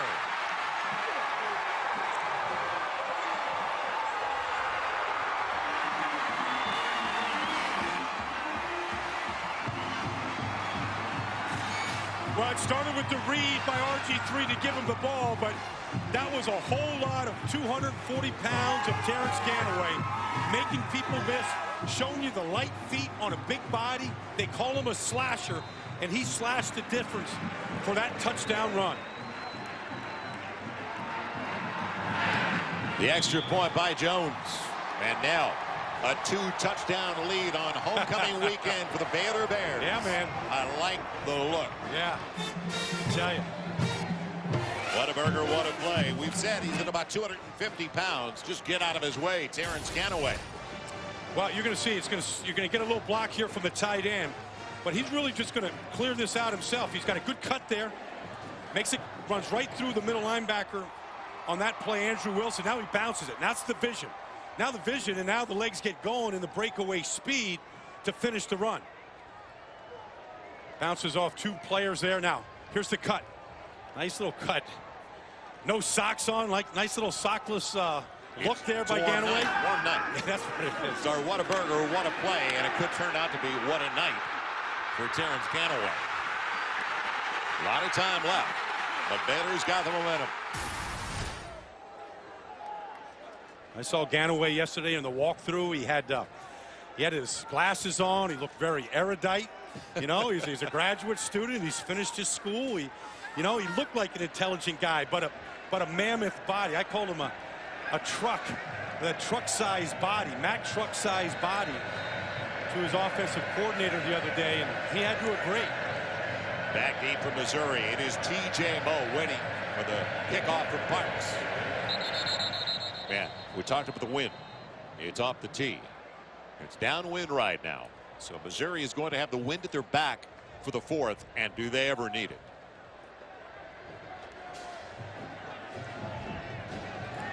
We're going to find a whole lot about James Franklin here. The rest of this third quarter into the fourth quarter. Gonna work this time. And an opportunity for T.J. Moe. He's got to land over to the right side, into the 30, and across the 40 again. Great field position for Missouri. Wow, it's a great return here by T.J. Moe, right back at the goal line. He's got a two-man wedge in front of him. But you can see that ball high and tight. All young players. He's running through the open field there, but he's got it well protected. Got that ball up there, cradled, and 5 points of pressure. Fundamentally sound player. So Missouri just gives up 7 off a turnover. The fumble by Agnew. Lawrence. Franklin calls his own number. And a good run on first down of about 7 up to the 49. It was a 40-yard return, by the way, by Moe. But as I mentioned, Missouri's last drive started at their own 37. Well, you know, last week, Joel, they were down 28-17 in the second half to A&M on the road, and they came back with a furious comeback. Lawrence with a flag from the umpire, where it's normally a holding call, gets the first down across the 48 down to the 47. We haven't seen many of those tonight, if any. So you're from either saying side. we were due for one? I Overdue. I never believe that stuff, Joel. They say you could call holding on any play. I don't believe it. Personal foul. There you Hands to go. the face. Number 76 defense. 15 yards from the end of the run. First down. Call it on Nick Johnson, a junior from right here in Waco. And Missouri gets a break. Personal foul all the way down to the 32. That wasn't in Phil Bennett's plan tonight. The hands to the face giving the Tigers an automatic first down. So deep in Baylor territory. Can they capitalize on the opportunity with Josie in the backfield this time?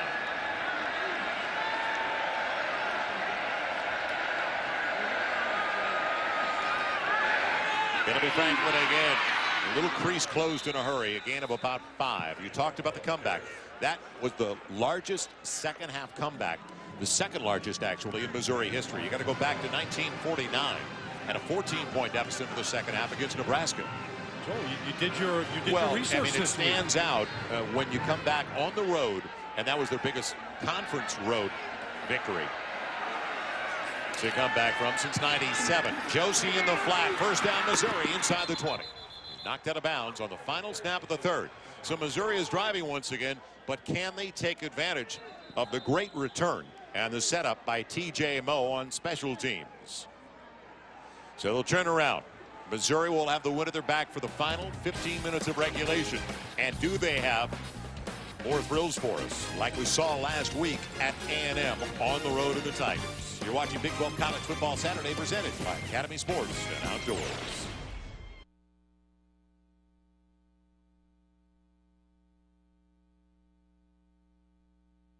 Celebrating as Robert Griffin III has picked it up offensively. Missouri helped them with a giveaway. Yeah, and here's a comparison so far. I mean, you know, our RG3 came in completing 75% of his passes this year. He's about 66% tonight, but 2 touchdowns, no interceptions, ran for 64 yards. Baylor with over 500 yards of offense in the first 3 quarters. They've got 67 snaps for 508 yards. Wow. And 28 points. So normally you'd think more on the board, but Griffin also fumbled it away into the end zone of the first half. Covered by Webb. So Missouri got a break as well. Now Franklin, first snap of the fourth. On the option, Josie. Cut down. And coming out of the secondary, that was Chadwick. That's the way. The weak side backer. That's how you come and you blow up the option right there. Give it to Hall, actually. Well, you know, you give it everything you've got. And if you miss, you make him go inside on you. But he got a shoestring on it. He came aggressively, and that was a great stop from the secondary. Well, that graphic may tell you that Missouri has been behind a lot this year to be third in the nation in scoring into the fourth quarter. Now, they're going to need points in this fourth quarter. Down 14 here. Now on second at about 11. Ton of time, middle of the field. Jump ball, overshoots Washington. Boy, great coverage for Baylor. Hicks was there, as well as Ahmad Dixon. Yeah. K.J. Morton on the coverage as well. Nice play.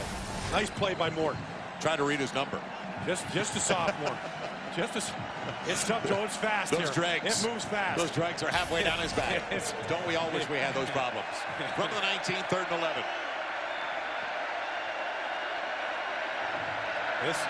This Baylor crowd has done their job here on 3rd downs throughout the evening.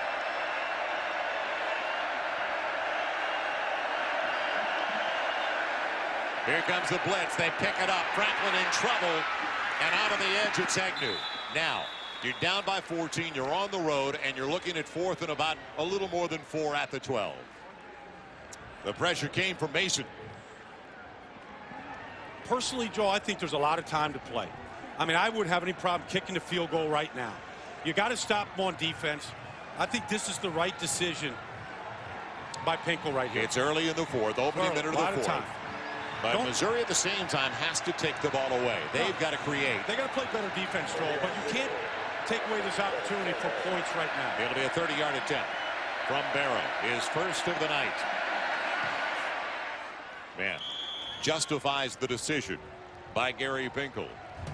So, like last week, Missouri down 28-17 in the 4th.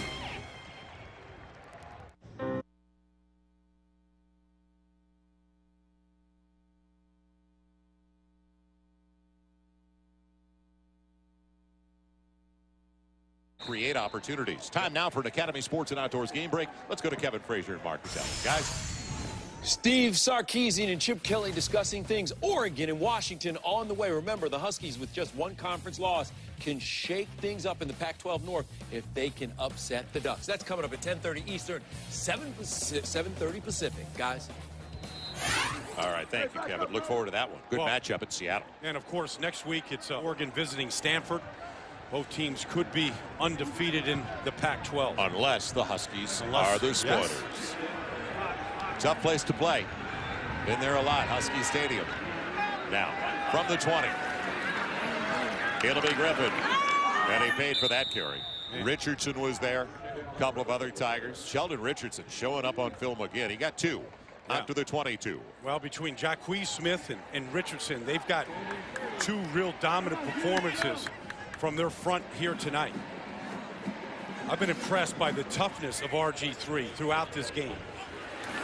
2nd and 8. Double move available to Reese, and he drops the football. Trying to make his move to the inside, and he had so much field in between the seams. And he adjusted so well to the ball in the air. He really made the cut, jumped in front of the defender to take it, and I think before he put his foot down there, Joel, I think he was already making the move. There's a reason Robert Griffin has hit 82% of his passes at home this year, because they don't drop those. Yeah. He's got a dependable crew. Now 3rd and 8. Key for Missouri, trailing by 11. Blitz off the edge by Lambert, and almost intercepted. Almost picked off. Boy, did Mizzou need it. Kenji Jackson had it go in and out of his hands after it was tipped by Kendall Wright. And he's still not 100%. Well, no, he isn't. But he's hobbled. But he's going to run right here to the first down marker. Ball thrown a little bit, thrown behind him in large part because Robert Griffin takes another shot right to the ribs. He's taken a bunch of those tonight. Back deep, it's going to be Gaines, the cornerback. This is a key punt into the win for Spencer Roth. He had an 8-yard punt in the first half, and that was downwind. They don't punt a lot around here, only 14 times over the first 7 games. Much better. Low, wobbler, and a fair catch by Gaines. So Missouri is going to have good field position again at about their own 37-38 when we come back.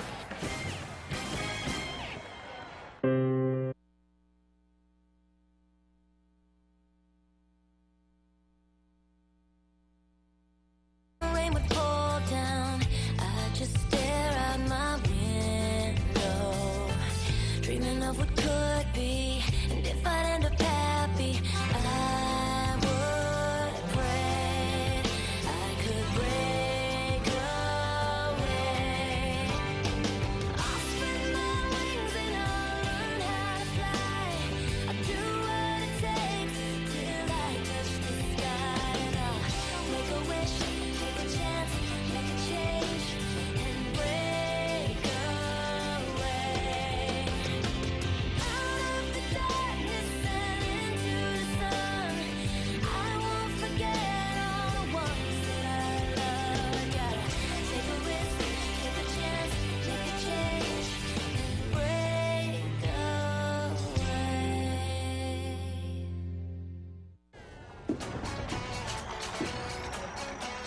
El Factor X ya está en Mundo Fox.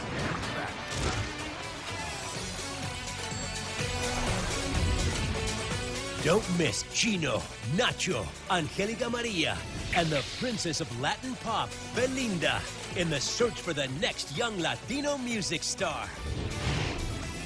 El Factor X. Next week on Mundo Fox.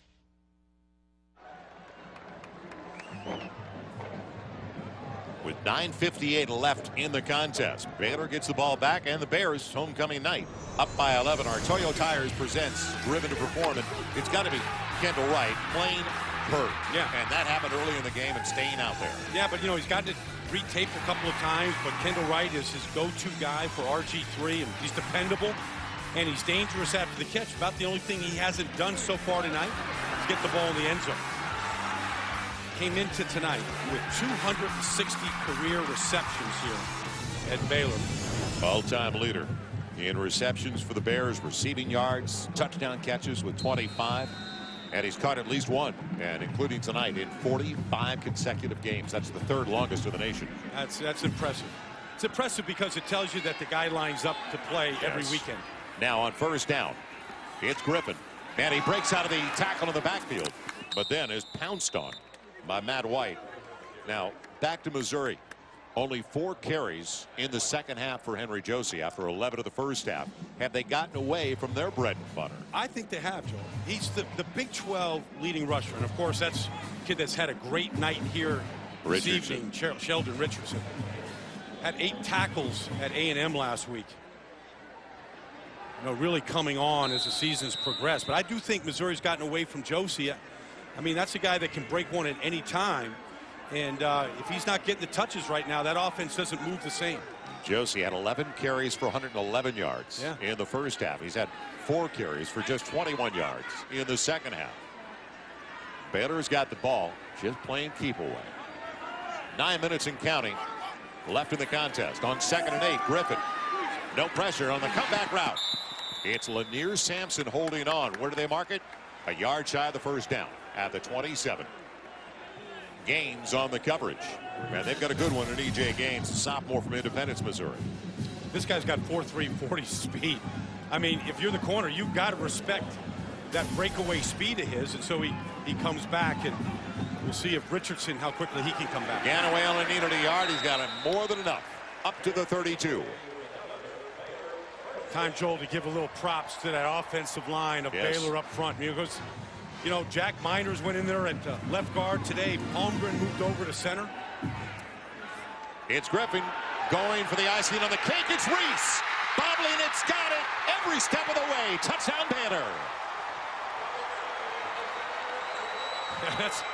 There's a lot of different ways to enjoy that kind of a throw. Griffin decided just to take a seat and enjoy it. Really capped off a tremendous evening by RG3. Tell you, this guy flat out can fly. Tevin Reese here has showed his breakaway speed, kind of bobbling the ball along the way.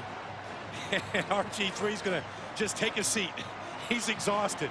He's been hit, battered, bruised, scored some touchdowns, thrown for 3 tonight. He's living up to all of his hype. Aaron Jones for the point after. 8:22 to play. And Baylor trying to put away Missouri. Up by 18 now. So a quick 82-yard drive and 35-17.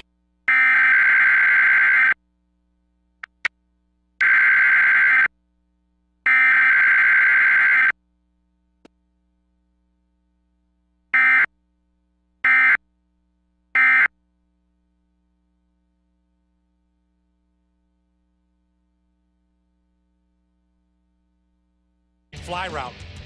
Gets behind the secondary here, bobbled it a few times, but 68 yards later, takes it to pay dirt.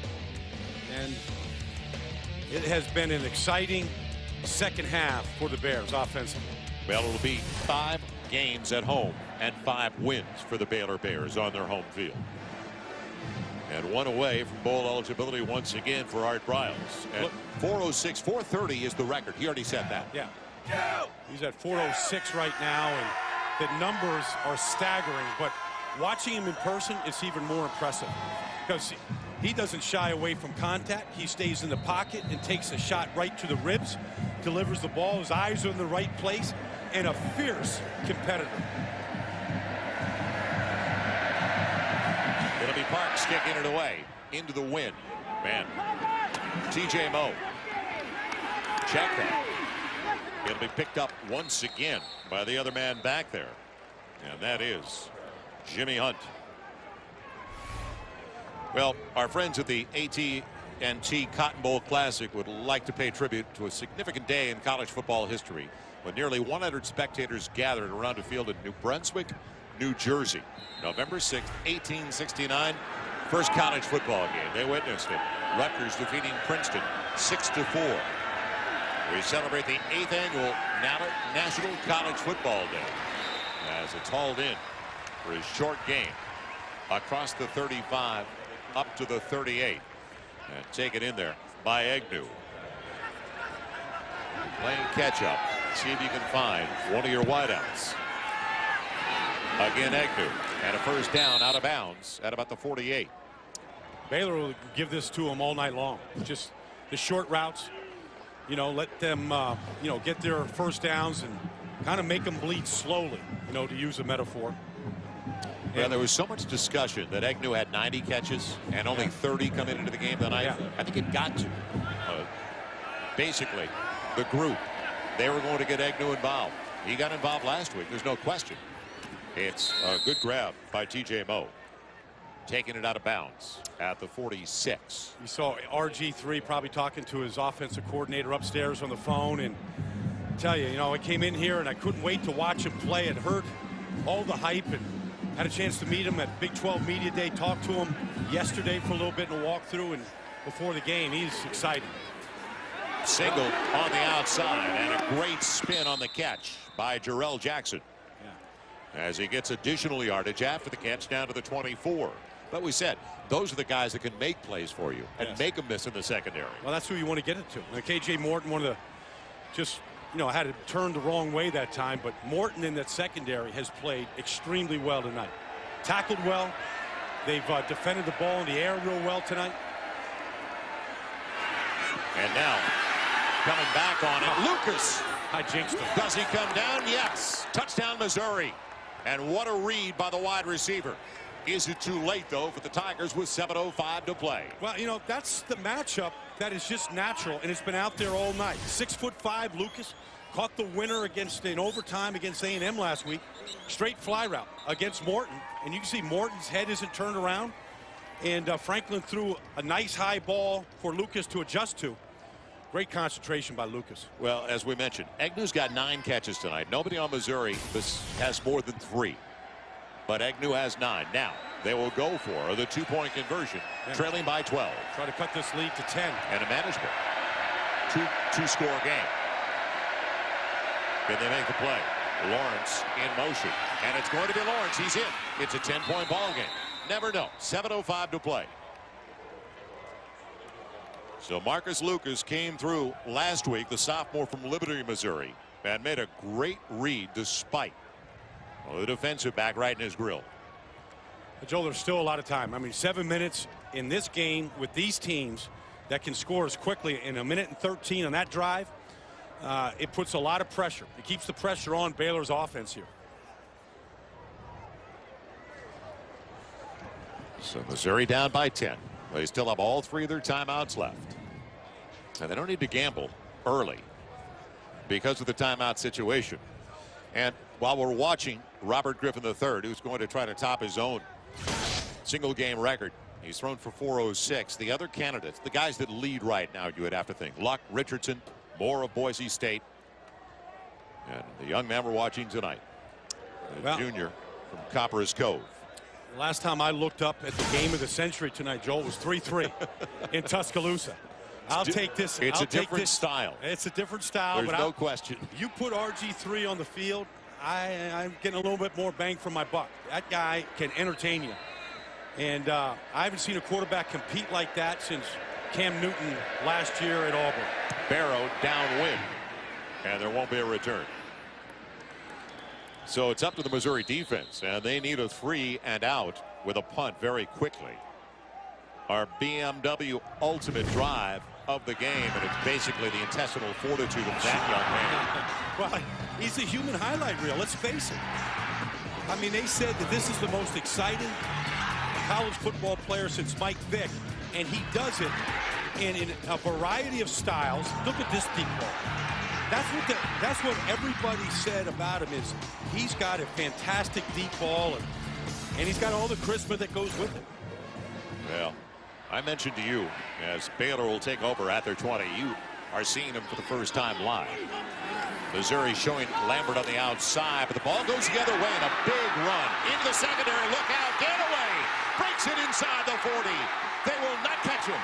Touchdown Baylor. That didn't take long. Ganaway for a breakaway. Great read by RG3, but Ganaway the second time of the night shows you big time finishing speed. I don't know how that gets done, but what a play by Ganaway. And they needed it from the senior.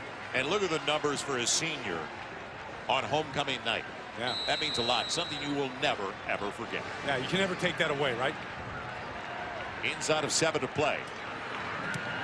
So much for the comebacks. And it's back to a 17-point lead now. At 42-25. So they say that Saluti's the quick guy. Well, don't tell Ganaway that. Well, you see, what a gash that was. Great job by Ivory Wade at right tackle by the tight end. One broken tackle, and I didn't know that Ganaway at 240 pounds had that kind of breakaway speed, Joel. Nice job by Wade sealing on the outside, and here's the lane. Okay, now he sees that. That's big. You break the tackle, and then just flat out run away from the secondary of Missouri. Now they're putting up some serious numbers. And I'm talking 672 on 75 snaps. This is their 3rd consecutive game over 600 yards. Wow. But, it's like a video game. It is. But so much of it is predicated upon them trying to stop RG3. The ability to make the right read, to hand it off correctly, to the deep throws from him, the punishing hits that he takes in order to make the big plays. He is the engineer of this offense. And it's as much fun as I've seen in college football. Well, the Missouri offense is going to get back on the field quickly, aren't they? Well, the key has been Baylor's defense tonight, holding this high-powered Missouri offense to just 25 points so far. It'll be Mo. Yeah, with a flag down, it's coming back. As Mo is pulled down across the 50 at the 45. 6:46 to play.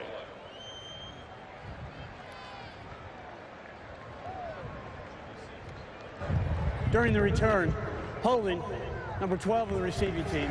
10-yard penalty from the spot of the foul. First down. That's Roos for the defensive back. Well, Missouri's going to have to think big play, and so really what you have to key on is the safeties of Baylor and how deep they are so that they don't allow anything to really get behind them. Actually pretty shallow considering they're within 10 yards here. And I'd take my shot right now if I was the Tigers. It's only a 3-man rush.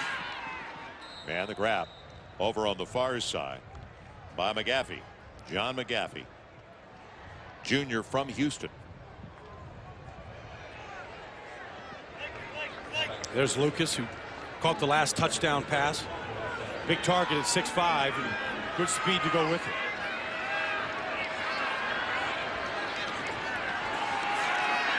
Middle of the field, and Lucas hit as the ball arrived. Oh, late flag. Real late. Hall was there, the safety. Sam Hall has played a lot back there at the free safety position. It was a pretty delayed flag. Hall just a 6'1" sophomore. A lot of football left in front of him. It'll stop the clock with 6:27 to play. So we talked about the explosiveness of the two offenses, but it was Baylor's defense that made enough plays. Interference. Defense. Number 25. 15. Spot foul. First down. It's a spot foul, as he mentioned. Yeah.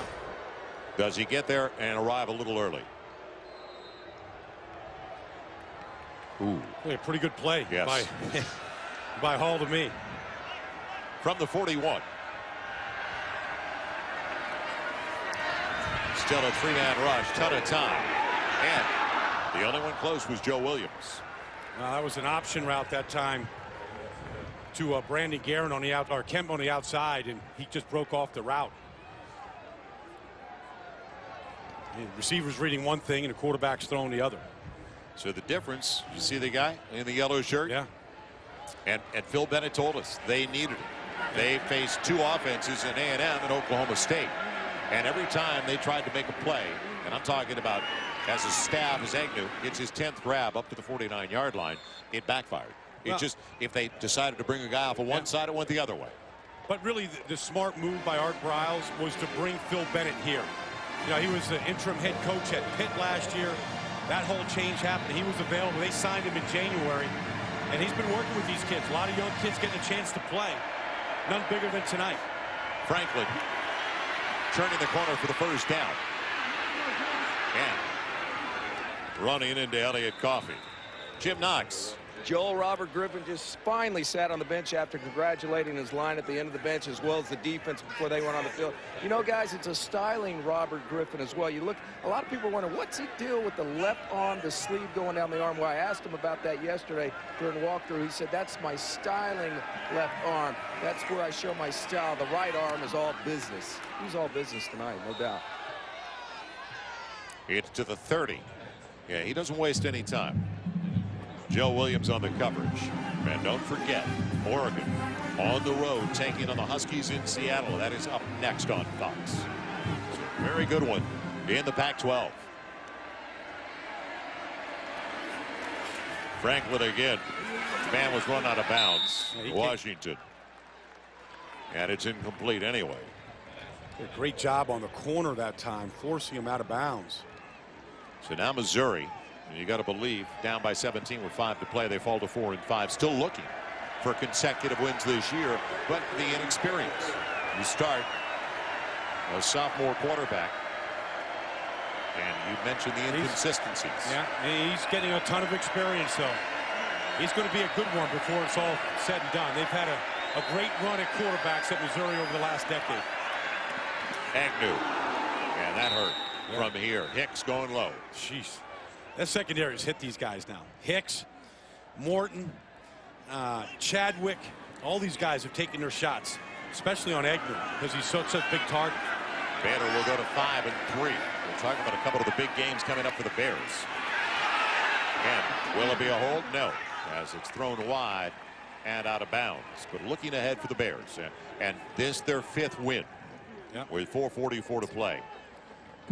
Well, they went bowling last year in the 3rd year under Art Briles. Number 6 at Kansas. Yeah, well, you don't want to put it in the bank, but no, it'll be favored. Then Oklahoma, Texas Tech, and Texas. So you better take care of Kansas. Yes. Yeah, you better, with the last 3. You better get to 6 there. Franklin with time. And again, well wide. He tried to get it to Giroux. Ahead for the Tigers. They've got a home game coming up. We've been talking about Texas Tech. Next week, though, Texas in Austin, or at Columbia, actually. Then they get Texas Tech also in Columbia, and at Arrowhead in Kansas City, the traditional border war with the Jayhawks.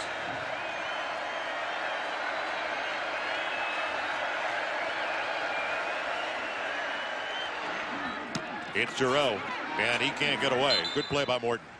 Yep. Made a lot of plays tonight. That's the key in this whole spread offense. Can you tackle the catch? And the Bears have done that for the most part tonight. So don't forget, it was a 14-13 game at the break, and Missouri led by 1 at the half. Well, Baylor responded. So now 4th and 3 for the Tigers as we approach the 4-minute mark. Get the first down and get to T.J. Moe.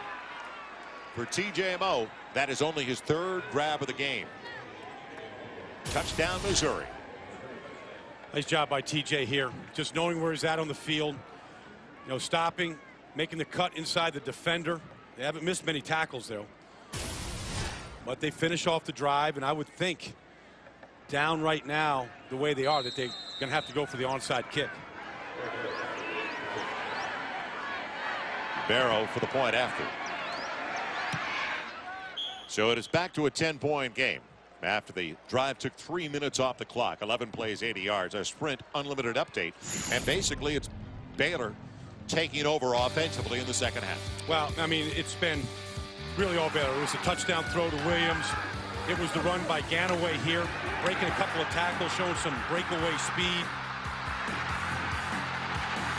Hadn't seen that from Ganaway so far this season. You know, then RG3 just let one fly to Tevin Reese. 68 yards, little bobble, great finish, one play on that drive, and then this breakaway run again by Ganaway. 2 big runs by Ganaway, 2 touchdown throws by RG3, and tremendous second half by Baylor tonight. Now does Trey Barrow have a high hopper in his bag? Yeah. So Ganaway surprising us all with a career night. There's no question about that. Griffin, nothing surprises us when it comes to Robert Griffin. We've been watching him since he came up with this team in 2008. Of course, 2009. Injured after the 3rd game of the year, missed the rest of the season. So the yardage in the second half, the scoring in the second half for Baylor with only 13 points in the first half. That's just in the second half. They had 302 at halftime, 370 more so far in the second half. All right, look for the high hop. Yep. Does Barrow get it? Yes, but it's hot, and it's picked up very quickly by Terrence Williams. Well, he is not a bad hands team. No. Tell you, they've got some athletes there at wide receiver. And Terrence Williams has showed his skills tonight, throughout the night. 6'3". Going to get this. We're going to go after this ball right at its height here. Go up and get it, and not allow Missouri to have any opportunity. Get right down and cover it up. Well coached, well executed. Don't forget, we are headed to Seattle as soon as this one is over in Waco. Good Pac-12 matchup, and what a road test for the Oregon Ducks, taking on the Washington Huskies. College football Saturday will continue on Fox in high definition. Don't go anywhere. And dropped, a rare drop by Kendall Wright. 2nd and 10. Stopping the clock with 3:51 to play. You know, we've seen really RG3 throw from every platform tonight. He came in completing 75% of his passes on the year, but we've seen the deep throws, the throws across the middle, throws when they're tugging on his shirt, throws when they're planting him into the ground. This isn't just, you know, fantasy football here. This guy's got tremendous skill. Griffin sliding down, avoiding another shot. He's taken a number. And I mentioned to you, because you hadn't seen him in person, I said, I'm not saying he's Michael Vick. Yeah. But he's the closest thing we've seen in college football since Michael Vick because of what he possesses, the skill to throw and run. But he plays under control, and he's smart. Just getting down in bounds there, you know, where you can run the clock here. So he has, you know, he's a thinking man's quarterback, and he plays under control. He's not out of control. He doesn't rush things. The game has really slowed down for him. It's a different game in the NFL all the way around, but the skill level all the way around keeps getting better and better, and he's going to be a guy that's going to be heavily scrutinized down the road. Well, he gave us one of the best games of the year, opening night of the college football season against TCU, 50-48. And as you look at the Big 12 standings, Oklahoma State, can they maintain the run they've been on? Oklahoma winning easily at home today over Texas A&M. But if you didn't hear, Ryan Broyles torn ACL, unfortunately gone. And that's a sad story. That's a bad story because he's been such a great competitor. Yes. All-time leading receiver at Oklahoma. But Landry Jones still has a lot of weapons to throw to. And Oklahoma State still have, you know, a date set up down the road here that could very well decide this conference. Now Missouri needs to figure out how to get 2 more wins. Don't forget, if it stays the same as it is on the board right now, here comes 3rd down. Get to that thought in a moment. 3rd and 8. Griffin, and he won't get the first down. Now Missouri needs to stop the clock again, and they will. Wow, another play by Sheldon Richardson. And when he left the field, he looked like he was dragging earlier. Yeah. But, you know, Coach Steck told me about him. He said, look, this kid is you know, he just got here in August. He was a JC transfer. But you can see a little sluggish getting off the field. But on the field, between the whistles, that guy has given an unbelievable effort. Well, originally out of high school, he was going to go to Mizzou. Then he was going out to the West Coast. Okay. And he ended up at the College of Sequoias. St. Louisans, everybody in the state of Missouri and in the Midwest have a pretty good idea of his talent. But would it all come together? Because it took a while to finally get to Columbia. And that guy next to him, Hamilton, That is a good duo inside. Now RG3 has nullified them with a lot of tremendous plays tonight. Both running it and then the options and the throws. Gaines could make it very interesting as he waits for the punt. Spencer Roth will hit it at about his own 45. And he sends it down the middle. Gaines calling for the fair catch at the 12. So Missouri down to their final timeout. 3:33 to play. Need the quick score. The onside kick again. They're getting them ready at an early age. The bar tastes good. Well, you know, at that age, you can chew on anything. That's it. Get them away from the bar. Smart, good parenting. The lead in the paint doesn't work. No, it's just not that appetizing. There's better substitutes. Well, let's see if Missouri can come up with a big play. Franklin on the out. He's got it. It's Lucas again. Boy, good hands. Good hands. He is a big receiver that's smooth, though. Fell right into that hole between the safety and the corner. Kind of a dead spot in the defense. And Franklin dropped it right in. Thrown for 251. Missouri's had only one turnover. Yeah. And that was the ball put on the ground by Agnew. It turned into 7 points, though. And that's huge in this game. Comeback route. And it's complete to Giroux. And he's got the first down. That'll stop the clock momentarily across the 46. Franklin's he's going to have a bright future, I think, though. Well, he's young and this is his 9th start, but he can make a lot of throws now. Keep a lot of plays alive. Underneath Agnew. That wasn't worth the catch. They needed the clock stopped. Chadwick on the belt, and a good one at that. So Agnew now up to 11 grabs. Make that his 12th.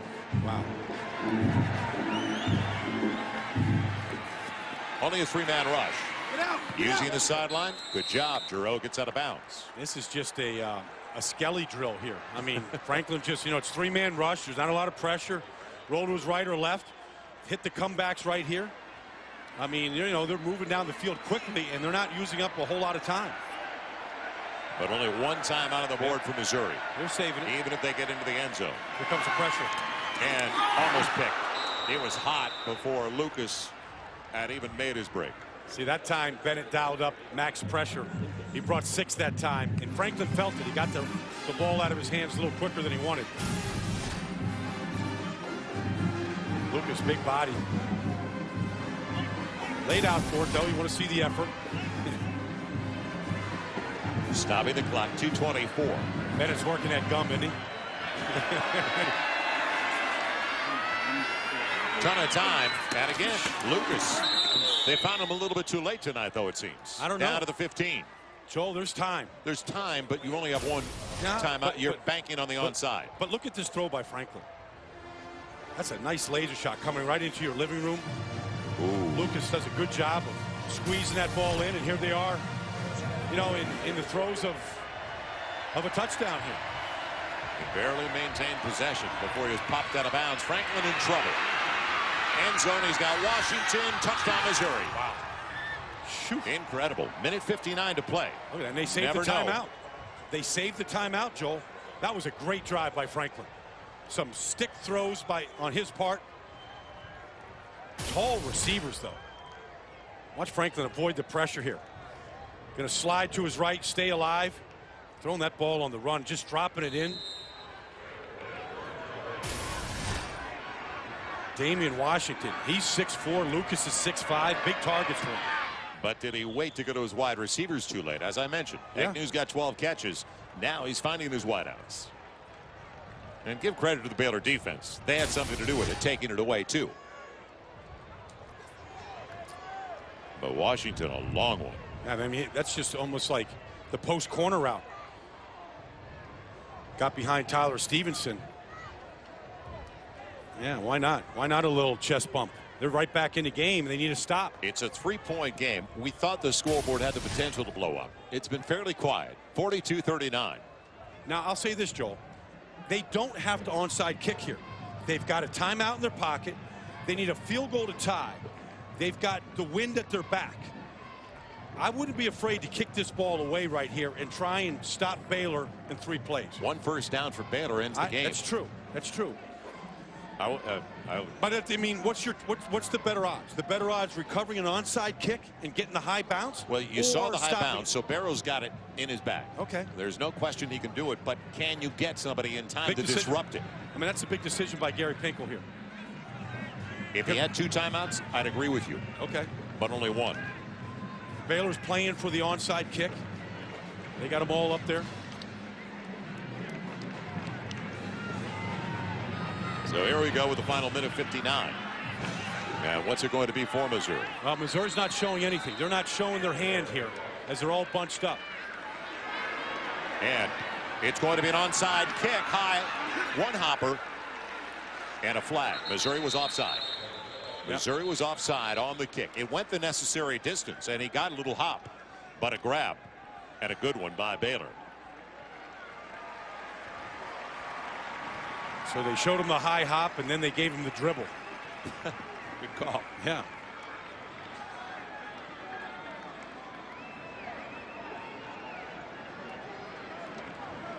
It'll be declined. And they actually will mark it offside from there. Kicking team number 21. That 5-yard penalty will be enforced from the end of the kick. First down. Wide receiver Bud Sasser. Now, they're not going to show their hand, and here they are. They're going to just try, just a slow roll. And there's the offsides. Good call. Yeah, good call. So now Baylor has it at the 34. Sounds like Ganaway time, doesn't it? After the night he's had. It sounds like anything but a pass. Yep. You don't want to stop the clock with an incompletion.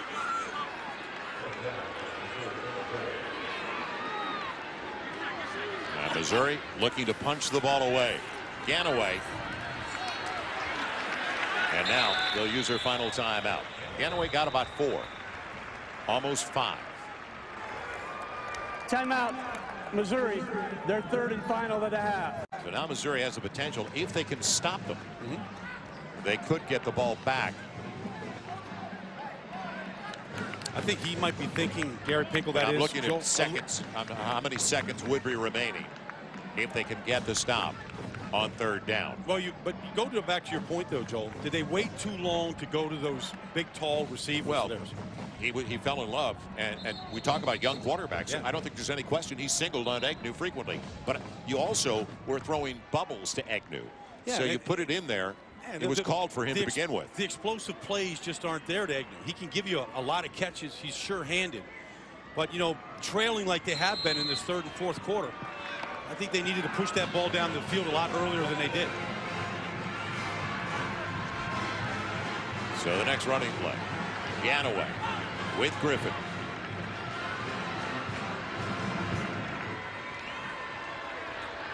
Niver in motion, the tight end. Ganaway close to a first down. He's short by about 1.5 yards. It'll be 3rd and 2 coming up with the clock moving now, and Missouri can't stop it.